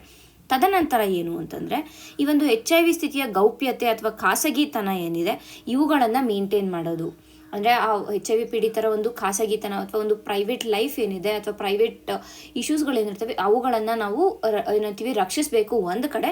ಅಟ್ ದ ಸೇಮ್ ಟೈಮ್ ಅದನ್ನು ರೆಸ್ಪೆಕ್ಟ್ ಮಾಡಬೇಕು ಅನ್ನುವಂಥದ್ದು. ಅಂದರೆ ಅವರ ಪ್ರತಿಯೊಬ್ಬರ ಪ್ರೈವಸಿ ಎಷ್ಟು ಮುಖ್ಯ ಅದೇ ರೀತಿಯಾಗಿ ಅವರ ಪ್ರೈವಸಿ ಕೂಡ ಅಷ್ಟೇ ಮುಖ್ಯ ಆಗುತ್ತೆ. ಸೊ ಅದನ್ನು ಕೂಡ ನಾವು ಸೇಫ್ ಗಾರ್ಡ್ ಮಾಡಬೇಕು. ಆ್ಯಂಡ್ ಇದರ ಜೊತೆಗೆ ಏನು ಅಂತಂದರೆ ಎಲ್ಲ ಹೆಲ್ತ್ ಕೇರ್ ಫೆಸಿಲಿಟೀಸ್ಗಳು ಏನಿದೆ ರಾಜ್ಯದಲ್ಲಿ ಇರುವಂತಹ ಎಲ್ಲ ಹೆಲ್ತ್ ಕೇರ್ ಫೆಸಿಲಿಟೀಸು ಅವ್ರಿಗೂ ಕೂಡ ಲಭ್ಯವಾಗಿರಬೇಕು ಅನ್ನುವಂಥದ್ದು ಈ ಒಂದು ಚಾರ್ಟರ್ ಆಫ್ ರೈಟ್ಸಲ್ಲಿ ಇರುವಂಥ ಒಂದು ಮುಖ್ಯ ಏನಂತೀವಿ ಪಾಯಿಂಟ್ಸ್ಗಳು ಅಂತ ಹೇಳ್ಬೋದಾಗುತ್ತೆ. ಈಗ ಇದಿಷ್ಟು ಈ ಚಾರ್ಟರ್ ಆಫ್ ರೈಟ್ಸ್ ಬಗ್ಗೆ ಆಯಿತು. ಇನ್ನು ನಾನು ಈ ಕಾನ್ಕ್ಲೇವ್ ಬಗ್ಗೆ ಮಾತಾಡಿದೆ. ಸೊ ಈ ಕಾನ್ಕ್ಲೇವನ್ನು ಯಾರು ಆರ್ಗನೈಸ್ ಮಾಡ್ತಾ ಇದ್ದಾರೆ ಅಂತಂದರೆ ಕರ್ನಾಟಕ ರಾಜ್ಯ ಕಾನೂನು ಸೇವೆಗಳ ಪ್ರಾಧಿಕಾರ, Karnataka state legal services authority ಏನಿದೆ ಇದನ್ನು ಮಾಡ್ತಾ ಅಂದರೆ ಆರ್ಗನೈಸ್ ಮಾಡ್ತಾ ಇರುವಂಥದ್ದು. ಸೊ ಇದು ನಮಗೆ ಇಂಪಾರ್ಟೆಂಟ್ ಆಗುತ್ತೆ. ಆ್ಯಂಡ್ ಈ ಒಂದು ಏನು HIV ಕಾನ್ಕ್ಲೇವ್ ಇದೆ ಇದರಲ್ಲಿ ರಾಜ್ಯದ 30 ಜಿಲ್ಲೆಗಳಿಂದ ಸುಮಾರು 400 ಜನ HIV ಪೀಡಿತರಿದ್ದಾರೆ. ಅವರು ಈ ಒಂದು ಕಾನ್ಕ್ಲೇವಲ್ಲಿ ಭಾಗವಹಿಸಲು ಮುಂದಾಗಿದ್ದಾರೆ ಅನ್ನೋದನ್ನ ಹೇಳ್ಬೋದು. ಅಂದರೆ ಇಲ್ಲಿ ಏನು ನಡೀತಾರೆ, ಈ ಒಂದು ಕಾನ್ಕ್ಲೇವಲ್ಲಿ ಏನು ಮಾಡ್ತಾರೆ ಅಂದರೆ ಎಲ್ಲ ರೀತಿಯಾದ ಒಂದು ವಿಷಯಗಳನ್ನು ಚರ್ಚಿಸ್ತಾರೆ. ಸೊ ಹಾಗಾಗಿ ಈ ಒಂದು ಕಾನ್ಕ್ಲೇವ್ ಇದೆ it also becomes important with respect to ನಮ್ಮ exam point of view. So ಇಷ್ಟು ನಮಗೆ ಈ ಒಂದು ಆರ್ಟಿಕಲ್ನಲ್ಲಿ ಸಿಗ್ತಾ ಇರೋ ಇನ್ಫಾರ್ಮೇಷನ್ ಆಗಿದೆ. ಈಗ ಮುಂದಿನ ಒಂದು ಆರ್ಟಿಕಲನ್ನು ನೋಡೋಣ. Steroid misuse emerging as a major trigger for secondary glaucoma, warn doctors. So ಈ ಒಂದು ನ್ಯೂಸ್ ಯಾಕೆ ಅಂದರೆ ನಾವು ಇದನ್ನು ಯಾಕೆ ನೋಡ್ತಾ ಇದ್ದೀವಿ ಅಂದರೆ ಒಂದು ಕಡೆ ಈಗಾಗಲೇ ನಾನು ಮಾತಾಡಿರೋ ಥರ ಗ್ಲೌಕೋಮಾ ನಮಗೆ ಇಂಪಾರ್ಟೆಂಟ್ ಆಗುತ್ತೆ. ತದನಂತರ ಸ್ಟೆರಾಯ್ಡ್ ಯೂಸೇಜ್ ಕೂಡ ದೇಶದಲ್ಲಿ ಹೆಚ್ಚಾಗ್ತಾ ಇದೆ. ಸೊ ಅದರ ಕುರಿತಾಗಿ ಕೂಡ ನಮಗೆ ಇನ್ಫಾರ್ಮೇಷನ್ ಇರಬೇಕಾಗುತ್ತೆ. ಆ್ಯಂಡ್ ಗ್ಲೌಕೋಮಾ ಏನಿದೆ ಪ್ರಿಲಿಮ್ಸ್ ಪರ್ಸ್ಪೆಕ್ಟಿವಲ್ಲಿ ಸ್ಟೆರಾಯ್ಡ್ ಮಿಸ್ಯೂಸ್ ಅಥವಾ ಸ್ಟೆರಾಯ್ಡ್ ಯೂಸೇಜ್ ಬಂದು ವಿತ್ ರೆಸ್ಪೆಕ್ಟ್ ಟು ಮೇನ್ಸ್ ಯಾವ ರೀತಿಯಾಗಿ steroid is type of drug ಆಗಿರುವಂಥ ಕಾರಣ ಡ್ರಗ್ ಮೇನ್ಸ್ ಯಾವ ರೀತಿಯಾಗಿ ಭಾರತದ ಮೇಲೆ ಪರಿಣಾಮವನ್ನು ಬೀರ್ತಾ ಇದೆ ಅನ್ನೋದ್ರಿಂದ ನಮಗೆ ಇಂಪಾರ್ಟೆಂಟ್ ಆಗುತ್ತೆ. ಆ್ಯಂಡ್ ಈ ಹಿಂದಿನ ಒಂದು ಅಂದರೆ ಕಳೆದ ತಿಂಗಳ ವಿಡಿಯೋಗಳಲ್ಲಿ ನಾವು ನೋಡಿದ್ರೆ ವಿತ್ ರೆಸ್ಪೆಕ್ಟ್ ಟು ಡೋಪಿಂಗ್ ಅಂದರೆ ಸ್ಪೋರ್ಟ್ಸಲ್ಲಿ ಡೋಪಿಂಗ್ ಮಾಡೋದ್ರ ಕುರಿತಾಗಿ ನಾವು ನೋಡಿದ್ವಿ. ಸೊ ಅಲ್ಲೂ ಕೂಡ ಡೋಪಿಂಗಲ್ಲೂ ಕೂಡ ಈ ಸ್ಟೆರಾಯ್ಡ್ಸ್ಗಳ ಯೂಸೇಜ್ಗಳು ಆಗ್ತಾ ಇರುತ್ತೆ. ಸೊ ಅದರ ಕುರಿತಾಗಿ ನಾವು ಅಂದರೆ ಸ್ಟೆರಾಯ್ಡ್ಸ್ ಕುರಿತಾಗಿ ಏನಿದೆ ಅಥವಾ ಡೋಪಿಂಗ್ ಕುರಿತಾಗಿ ಏನಿದೆ ಈಗಾಗಲೇ ನಾವು ಅದನ್ನು ನೋಡಿದ್ದೀವಿ. And that becomes important. So ನಾನೀಗ ಅದರ ಬಗ್ಗೆ ಅಷ್ಟಾಗಿ ಇಲ್ಲಿ ಡಿಸ್ಕಸ್ ಮಾಡೋದಿಲ್ಲ, ಬಟ್ ಗ್ಲೌಕೋಮಾ ಬಗ್ಗೆ ನಾವು ಇಲ್ಲಿ ನೋಡ್ತೀವಿ. ಸೊ ಮೊದಲ ಪಾಯಿಂಟ್ ಏನು ನಮಗೆ ಈ ಒಂದು ಆರ್ಟಿಕಲಲ್ಲಿ ಸಿಗುತ್ತೆ ಅಂತಂದರೆ ಜನವರಿಯನ್ನು ನಾವು ಗ್ಲೌಕೋಮಾ ಅವೇರ್ನೆಸ್ ಮಂತ್ ಅಂತ ಸೆಲೆಬ್ರೇಟ್ ಮಾಡ್ತೀವಿ. ಓಕೆನಾ, ಗ್ಲೌಕೋಮಾ ಬಗ್ಗೆ ಜಾಗೃತಿಯನ್ನು ಮೂಡಿಸುವ ಒಂದು ಮಾಸ ಅಂತ ಜನವರಿಯನ್ನು ನಾವು ಸೆಲೆಬ್ರೇಟ್ ಮಾಡ್ತೀವಿ. ಅದು ಕೂಡ ನಮಗೆ ಇಂಪಾರ್ಟೆಂಟ್ ಆಗುತ್ತೆ. ಈಗ ಕಣ್ಣಿನ ಡಾಕ್ಟರ್ಗಳು ಏನು ಹೇಳ್ತಾ ಇದ್ದಾರೆ ಅಂತಂದರೆ ಈ ಒಂದು ಸ್ಟೆರಾಯ್ಡ್ಗಳು ಹೆಚ್ಚಾಗ್ತಾ ಇರುವಂಥ ಕಾರಣ ಇದು ಕಣ್ಣಿಗೆ ಅಂದರೆ ಸೆಕೆಂಡರಿ ಗ್ಲೌಕೋಮಾಗಳ ಇನ್ಸಿಡೆನ್ಸನ್ನು ಹೆಚ್ಚು ಮಾಡಿದೆ. ಸ್ಟೆರಾಯ್ಡ್ಸ್ಗಳ ಯೂಸೇಜ್ ಹೆಚ್ಚಾಗ್ತಾ ಇದ್ದಂತೆಯೇ ಗ್ಲೌಕೋಮಾ ಕೂಡ ಹೆಚ್ಚಾಗ್ತಾ ಇದೆ. ಸೊ ಈ ಗ್ಲೌಕೋಮಾ ಬಂದರೆ ಇದನ್ನು ನಾವು ಇರ್ರಿವರ್ಸಿಬಲ್ ಅಂದರೆ ಕ್ಯೂರ್ ಮಾಡೋಕ್ಕಾಗ್ದಿರ ಅದು ಮತ್ತೆ ಅಂದರೆ ಕಂಪ್ಲೀಟ್ ಬ್ಲೈಂಡ್ನೆಸ್ಗೆ ಹೋಗ್ಬೋದು, ಕುರುಡುತನ ಬರ್ಬೋದು ಅಂತ ಡಾಕ್ಟರ್ಗಳು ಹೇಳಿದ್ದಾರೆ. ಸೊ ಹಾಗಾಗಿ ಈ ಒಂದು ಅಂದರೆ ವೈದ್ಯರ ಎಚ್ಚರಿಕೆಯಂತೆ ಈ ಒಂದು ಸ್ಟಿರಾಯ್ಡ್ಗಳ ಅತಿಯಾದ ಮತ್ತು ಮೇಲ್ವಿಚಾರಣೆ ಇಲ್ಲದ ಬಳಕೆ ಏನಿದೆ ಇದು ಸೆಕೆಂಡರಿ ಗ್ಲೌಕೋಮಾಗೆ ಪ್ರಮುಖ ಕಾರಣ ಅಂತ ಇವರು ಹೇಳ್ತಾ ಇದ್ದಾರೆ. ಓಕೆನಾ, ಸೊ ಇದು ಆ್ಯಕ್ಚುಲ್ ಆಗಿ ನ್ಯೂಸಲ್ಲಿರುವಂಥದ್ದು. ಮತ್ತು ಈ ಜನವರಿ ಬಗ್ಗೆ ನಾವು ನೋಡಿದ್ವಿ. ಈಗ ನಮಗೆ ಏನು ಬೇಕಾಗುತ್ತೆ ಅಂದರೆ ಗ್ಲೌಕೋಮಾ ಬಗ್ಗೆ ಬೇಕಾಗುತ್ತೆ. ಸೊ ಮೊದಲಿಗೆ ಗ್ಲೌಕೋಮಾ ಅಂದರೆ ಏನು ಅನ್ನೋದು ನೋಡೋಣ. ಗ್ಲೌಕೋಮಾ ಅಂತಂದರೆ ಇದು ಕಣ್ಣಿನ ಮೇಲೆ ಪ್ರೆಷರನ್ನು ಕೊಡುತ್ತೆ. ಅಂದರೆ ಕಣ್ಣಿನ ಒಳಗಡೆ ಏನಿರುತ್ತೆ ಅಲ್ಲಿ ಪ್ರೆಷರ್ ಹೆಚ್ಚಾಗುತ್ತೆ. ಅಂದರೆ ಇಂಟ್ರಾ ಆಕ್ಯುಲಾರ್ ಪ್ರೆಷರ್ ಅಂತ ಕರಿತೀವಿ ನಾವು. ಇಂಟ್ರಾ ಆಕ್ಯುಲಾರ್ ಪ್ರೆಷರ್ ಅಂತ ಅಂದರೆ ಕಣ್ಣಿನ ಒಳಗಡೆ ಪ್ರೆಷರ್ ಹೆಚ್ಚಾಗಿ ಏನಾಗುತ್ತೆ ಅಂದರೆ ನಮ್ಮ ಆಪ್ಟಿಕ್ ನರ್ವ್ ಏನಿರುತ್ತೆ, ಆಪ್ಟಿಕ್ ನರ್ವೇ ನಮ್ಮ ಕಣ್ಣಿಗೆ ಕಾಣಿಸೋದಕ್ಕೆ ಇಂಪಾರ್ಟೆಂಟ್. ಸೊ ಇದಕ್ಕೆ ಡ್ಯಾಮೇಜ್ ಆಗುತ್ತೆ, ಅಂದರೆ ಇದು ಹಾನಿ ಆಗುತ್ತೆ. ಅಂದರೆ ಕಣ್ಣೊಳಗಡೆ ಪ್ರೆಷರ್ ಹೆಚ್ಚಾಗಿ ಆಪ್ಟಿಕ್ ನರ್ವ್ಗೆ ಹಾನಿ ಆಗುತ್ತೆ. ಸೊ ಇದರಿಂದ ಏನಾಗುತ್ತೆ ಅಂದರೆ ಶಾಶ್ವತವಾಗಿ ದೃಷ್ಟಿ ನಷ್ಟವಾಗುತ್ತೆ. ಅಂದರೆ ಈ ರೀತಿ ಆಗುವ ಒಂದು ಸಿಚುವೇಶನ್ ಏನಿದೆ ಇದನ್ನು ನಾವು ಗ್ಲೌಕೋಮಾ ಅಂತ ಕರಿತೀವಿ. ಹಾಗಾದರೆ ಗ್ಲೌಕೋಮಾಗೆ ಕಾರಣಗಳೇನು ಅನ್ನೋದು ನಮಗೆ ಇಂಪಾರ್ಟೆಂಟ್ ಆಗುತ್ತೆ ಅಲ್ವಾ. ಗ್ಲೋಕೋಮಾಗೆ ಮುಖ್ಯ ಕಾರಣಗಳೇನು ಅಂದರೆ, ಒಂದು ಡ್ರಗ್ ಇಂಡ್ಯೂಸ್, ಅಂದರೆ ಇದು ಈಗಾಗಲೇ ನಾವು ಮಾತಾಡಿರೋ ಥರ ಸ್ಟೆರಾಯ್ಡ್ಗಳು ಹೆಚ್ಚಾದಂತೆ, ಅಂದರೆ ಸ್ಟೆರಾಯ್ಡ್ಸ್ಗಳು ಅಂತಂದರೆ ಐ ಡ್ರಾಪ್ಸ್ ಇರ್ಬೋದು, ಇನ್ಹೇಲರ್ಗಳಿರ್ಬೋದು, ಇಲ್ಲ ಓರಲ್ ಮುಖಾಂತರ ತೊಗೊಳ್ಳುವಂಥ ಮಾತ್ರೆಗಳು, ಇಲ್ಲ ಅಂತಂದರೆ ಇಂಜೆಕ್ಷನ್ಸ್ಗಳು, ಇವುಗಳು ಹೆಚ್ಚಾದಂತೆ ನಮಗೆ ಗ್ಲೋಕೋಮಾ ಆಗುವಂಥ, ಸೆಕೆಂಡರಿ ಗ್ಲೋಕೋಮಾ, ಪ್ರೈಮರಿ ಗ್ಲೋಕೋಮಾ ಅಲ್ಲ, ಸೆಕೆಂಡರಿ ಗ್ಲೋಕೋಮಾ ಆಗುವಂಥ ಎಲ್ಲ ಸಾಧ್ಯತೆಗಳು ಹೆಚ್ಚಿದೆ ಅಂತ. ಇಲ್ಲ ಅಂತಲೇ ಏನಾದ್ರು ಐ ಡಿಸೀಸ್ಗಳಿದ್ರೆ, ಕಣ್ಣಿನ ಒಂದು ರೋಗಗಳಿದ್ರೆ, ಫಾರ್ ಎಕ್ಸಾಂಪಲ್ ಕ್ಯಾಟರಾಕ್ಟ್ ಇರ್ಬೋದು, ಯುವೆಟೈಸ್ ಇರ್ಬೋದು, ರೆಟಿನಲ್ ಡಿಸಾರ್ಡರ್ಸ್, ಈ ರೀತಿಯಾದ ಒಂದು ಕಣ್ಣಿಗೆ ಸಂಬಂಧಪಟ್ಟ ಕಾಯಿಲೆಗಳೇನಾದರೂ ಇದ್ದರೆ ಅದರಿಂದ ಕೂಡ ಸೆಕೆಂಡರಿ ಗ್ಲೌಕೋಮಾ ಬರುವಂಥ ಚಾನ್ಸಸ್ಗಳು ಹೆಚ್ಚು ಅಂತ. ತದನಂತರ ಈ ಒಂದು ಹೈಪ್ ಟೆನ್ಷನ್ ಇದ್ರೆ, ಅಥವಾ ಬಿ ಪಿ ಇದ್ದರೆ, ಇಲ್ಲ ಶುಗರ್ ಇದ್ದರೆ ಅದರಿಂದ ಕೂಡ ಗ್ಲೌಕೋಮಾಗಳು ಬರುತ್ತೆ. ತದನಂತರ ಏನು ಅಂತಾರೆ, ಈ ಒಂದು ಕಣ್ಣಿನ ಸರ್ಜರಿಗಳು ಮಾಡಿಸ್ಕೊಳ್ತಾರೆ, ಇಲ್ಲಾಂದರೆ ಕಣ್ಣಿಗೆ ಏನಾದ್ರು ಗಾಯ ಆಗಿದೆ, ಈ ರೀತಿಯಾಗಿ ಆದಾಗ ಅಲ್ಲೂ ಕೂಡ ಗ್ಲೌಕೋಮಾ ಆಗುವಂಥ ಚಾನ್ಸಸ್ಗಳಿದೆ. ತದನಂತರ ಲೆನ್ಸ್ ರಿಲೇಟೆಡ್, ಅಂದರೆ ಈಗ ಡಿಸ್ಲೊಕೇಟೆಡ್ ಇಲ್ಲ ಸ್ವೋಲನ್ ಲೆನ್ಸ್ ಇದ್ದರೆ, ನಮ್ಮ ಒಂದು ಕಣ್ಣಿನ ಲೆನ್ಸ್ಗಳು ಏನಿರ್ತವೆ ಆ ಲೆನ್ಸ್ಗಳೇನಾದರೂ ಬೇರೆ ಜಾಗದಲ್ಲಿರೋದು, ಇಲ್ಲಾಂದರೆ ಏನಾದ್ರು ಊದ್ಕೊಂಡಿರೋದು, ಈ ರೀತಿಯಾಗಿ ಆದಾಗ ಕೂಡ ಈ ಒಂದು ಗ್ಲೌಕೋಮಾ ಬರುತ್ತೆ ಅನ್ನುವಂಥದ್ದು. ಇದು ಕೂಡ ನಮಗೆ ಇಂಪಾರ್ಟೆಂಟ್ ಆಗುತ್ತೆ ವಿತ್ ರೆಸ್ಪೆಕ್ಟ್ ಟು ಪ್ರಿಲಿಮ್ಸ್ ನಾವು ನೋಡಿದಾಗ. ಓಕೆನಾ? ನೆಕ್ಸ್ಟ್ ನಾವು ಏನು ನೋಡ್ತೀವಿ ಅಂದರೆ, ಈ ಒಂದು ಆರ್ಟಿಕಲಲ್ಲಿ ಏನು ಮಾತಾಡಿದ್ದಾರೆ ಅಂತ. ಸೊ ಈಗ ನಾವು ಪ್ರಿಲಿಮ್ಸ್ ರೆಸ್ಪೆಕ್ಟಿವಲ್ಲಿ ಸೆಕೆಂಡರಿ ಗ್ಲೌಕೋಮಾ ಬಗ್ಗೆ ನೋಡಿದ್ವಿ, ಅದೇನು, ಅದರ ಕಾಸಸ್ ಏನು ಅನ್ನೋದನ್ನು ನೋಡಿದ್ವಿ. ಈಗ ನಾವು ಏನು ನೋಡ್ತೀವಿ ಅಂದರೆ, ಈ ಒಂದು ಆರ್ಟಿಕಲಲ್ಲಿ ಏನು ಮಾತಾಡ್ತಾ ಇದ್ದಾರೆ, ಯಾಕೆ ಸ್ಟಿರಾಯ್ಡ್ಸ್ ಈ ರೀತಿಯಾಗಿ ಮಾಡುತ್ತೆ ಅಂತ. ಈಗಾಗಲೇ ನಾನು ಹೇಳಿರೋ ಥರ ಸ್ಟಿರಾಯ್ಡ್ಸ್ ಬಳಕೆ ಅಂತ ಬಂದಾಗ ಇಲ್ಲಿ ಒಂದು ಐ ಡ್ರಾಪ್ಸ್ಗಳು ಬರುತ್ತೆ, ಇಲ್ಲ ಅಂತಂದರೆ ಇಂಜೆಕ್ಷನ್ಸ್ಗಳಿರ್ಬೋದು, ಇಲ್ಲ ಅಂತಂದರೆ ಟ್ಯಾಬ್ಲೆಟ್ಸ್ಗಳಿರ್ಬೋದು, ಇಲ್ಲ ಏನಾದ್ರು ಸ್ಪ್ರೇಗಳು, ಇನ್ಹೇಲರ್ಗಳನ್ನು ನಾವು ಹೊಡ್ಕೋತಾ ಇದ್ರೆ ಅದಿರ್ಬೋದು, ಇಲ್ಲ ಅಂದರೆ ಈ ಒಂದು ಏನು ಅದೇ ಇನ್ಹೇಲರು ಸ್ಪ್ರೇಗಳು, ನೋಸ್ಗೆ ಸ್ಪ್ರೇ ಹೊಡ್ಕೋತೀವಲ್ವ, ಸೊ ಅದು ಇವುಗಳಿಂದ ಏನಾಗುತ್ತೆ ಅಂದರೆ, ಇವುಗಳನ್ನ ದೀರ್ಘಕಾಲವಾಗಿ ನಾವು ಬಳಸಿದ್ರೆ ಕಣ್ಣಿನ ಒಂದು ಪ್ರೆಷರ್ ಏನಿದೆ ಸುಮಾರು 25-30% ಹೆಚ್ಚಾಗುತ್ತೆ ಅಂತ ಹೇಳ್ತಾ ಇದ್ದಾರೆ. ಸೊ 25-30% ಹೆಚ್ಚಾದಾಗ ಇಂತಹ ಒಂದು, ಅಂದರೆ ಈ ರೀತಿಯಾಗಿ ಏನು ಯಾವ ಜನರಲ್ಲಿ ಆಗುತ್ತೆ, ಈ 25-30% ಪ್ರೆಷರ್ ಕಣ್ಣಿನಲ್ಲಿ ಇನ್ಕ್ರೀಸ್ ಆಗುತ್ತೆ, ಅಂಥವರನ್ನು ಸ್ಟೆರಾಯ್ಡ್ ರೆಸ್ಪಾಂಡರ್ಸ್ ಅಂತ ಕರೀತಾರೆ. ಓಕೆನಾ? ಸ್ಟೆರಾಯ್ಡ್ ರೆಸ್ಪಾಂಡರ್ಸ್ ಅಂತ. ಸೊ ಇದು ಕೂಡ ನಮಗೆ ಅಂದರೆ ಗೊತ್ತಿರಬೇಕು ಅಟ್ಲೀಸ್ಟ್ ಬೇಸಿಕ್ ಆಗಿ. ಆ್ಯಂಡ್ ಈಗಾಗಲೇ ನಾನು ಹೇಳಿರೋ ಥರ ಮುಖ್ಯವಾಗಿ ಇದಕ್ಕೆ ಮೇಜರಾಗಿ ಯಾರು ಈ ಒಂದು ಸೆಕೆಂಡರಿ ಗ್ಲೌಕೋಮಾಗೆ ಬಳಲ್ತಾರೆ ಅಂತಂದರೆ, ಎಸ್ಪೆಷಲಿ ಡಯಾಬಿಟಿಸ್ ಇರುವಂಥವ್ರು, ಶುಗರ್ ಕಾಯಿಲೆ ಇರುವಂಥವ್ರು, ಅಥವಾ ಬಿ ಪಿ ಹೆಚ್ಚಿದ್ರೆ ಅವ್ರಿಗೆ, ಇಲ್ಲ ಥೈರಾಯ್ಡ್ ಸಮಸ್ಯೆಗಳಿದ್ದರೆ, ಥೈರಾಯ್ಡ್ ಸಮಸ್ಯೆ ಇರೋರಿಗೆ, ಅಂದರೆ ಈಗ ಕೆಲವ್ರಿಗೆ ಹೈಪೋಥೈರಾಯ್ಡಿಸಮ್ ಇರುತ್ತೆ, ಇನ್ನು ಕೆಲವ್ರಿಗೆ ಹೈಪರ್ ಥೈರಾಯ್ಡಿಸಮ್ ಇರುತ್ತೆ, ಅಂಥವ್ರಿಗೆ. ಮತ್ತು ಕಣ್ಣಿನ ಒಂದು ಮಯೋಪಿಯಾ, ಅಂದರೆ ಶಾರ್ಟ್ ಸೈಟ್ ಅಂತ ಏನು ಕರಿತೀವಿ, ಈ ಮಯೋಪಿಯಾ ಹೆಚ್ಚಾಗಿದ್ರೆ, ಅಂದರೆ ಆ ಒಂದು ಪವರ್ ಜಾಸ್ತಿ ಇದ್ದರೆ ಆಗಲೂ ಕೂಡ ಆಗುವಂಥ ಚಾನ್ಸಸ್ಗಳಿರುತ್ತೆ. ಇಲ್ಲ ಅಂತಂದರೆ ಜೆನೆಟಿಕ್ ಕೂಡ ಆಗುತ್ತೆ, ಅಂದರೆ ಮನೆಯಲ್ಲಿ ಯಾರಿಗಾದ್ರೂ ಹಿಂದಿನ ಜನರೇಷನ್ಸಲ್ಲಿ ಯಾರಿಗಾದ್ರೂ ಗ್ಲೌಕೋಮಾ ಇತ್ತು ಅಂತಂದರೆ ಆ ಒಂದು ಜೆನೆಟಿಕ್ ಇದರಿಂದ ಕೂಡ ಬರ್ಬೋದಾಗುತ್ತೆ ಗ್ಲೌಕೋಮಾ. ಇನ್ನು ನಾವು ಭಾರತದಲ್ಲಿ ನಾವು ನೋಡೋಕ್ಕೆ ಹೋದರೆ ಸುಮಾರು 1.2 1.3 ಕೋಟಿಯಷ್ಟು ಜನರಿಗೆ ಗ್ಲೌಕೋಮಾ ಇದೆ ಅಂತ ಅಂದಾಜಿಸಲಾಗಿದೆ. ಸೊ ಸುಮಾರು 1.2 to 1.3 crores ಅಷ್ಟು ಜನ ಏನಿದ್ದಾರೆ ಅವರಿಗೆ ಈಗಾಗಲೇ ಗ್ಲೌಕೋಮಾ ಇದೆ. ಆ್ಯಂಡ್ ಇದು ಜಗತ್ತಿನ 1/6 ಆಫ್ ಪ್ರಪೋರ್ಷನ್ ಏನಿದೆ, ಅಂದರೆ ಜಗತ್ತನ್ನು 6 ಭಾಗವಾಗಿ ಡಿವೈಡ್ ಮಾಡಿದ್ರೆ ಅದರಲ್ಲಿ 1 ಭಾಗ ಏನಿದೆ ಅದು ಭಾರತದಲ್ಲೇ ಗ್ಲೌಕೋಮಾ ಇರುವಂಥವ್ರು ಇದ್ದಾರೆ ಅನ್ನುವಂಥದ್ದು. ಓಕೆನಾ?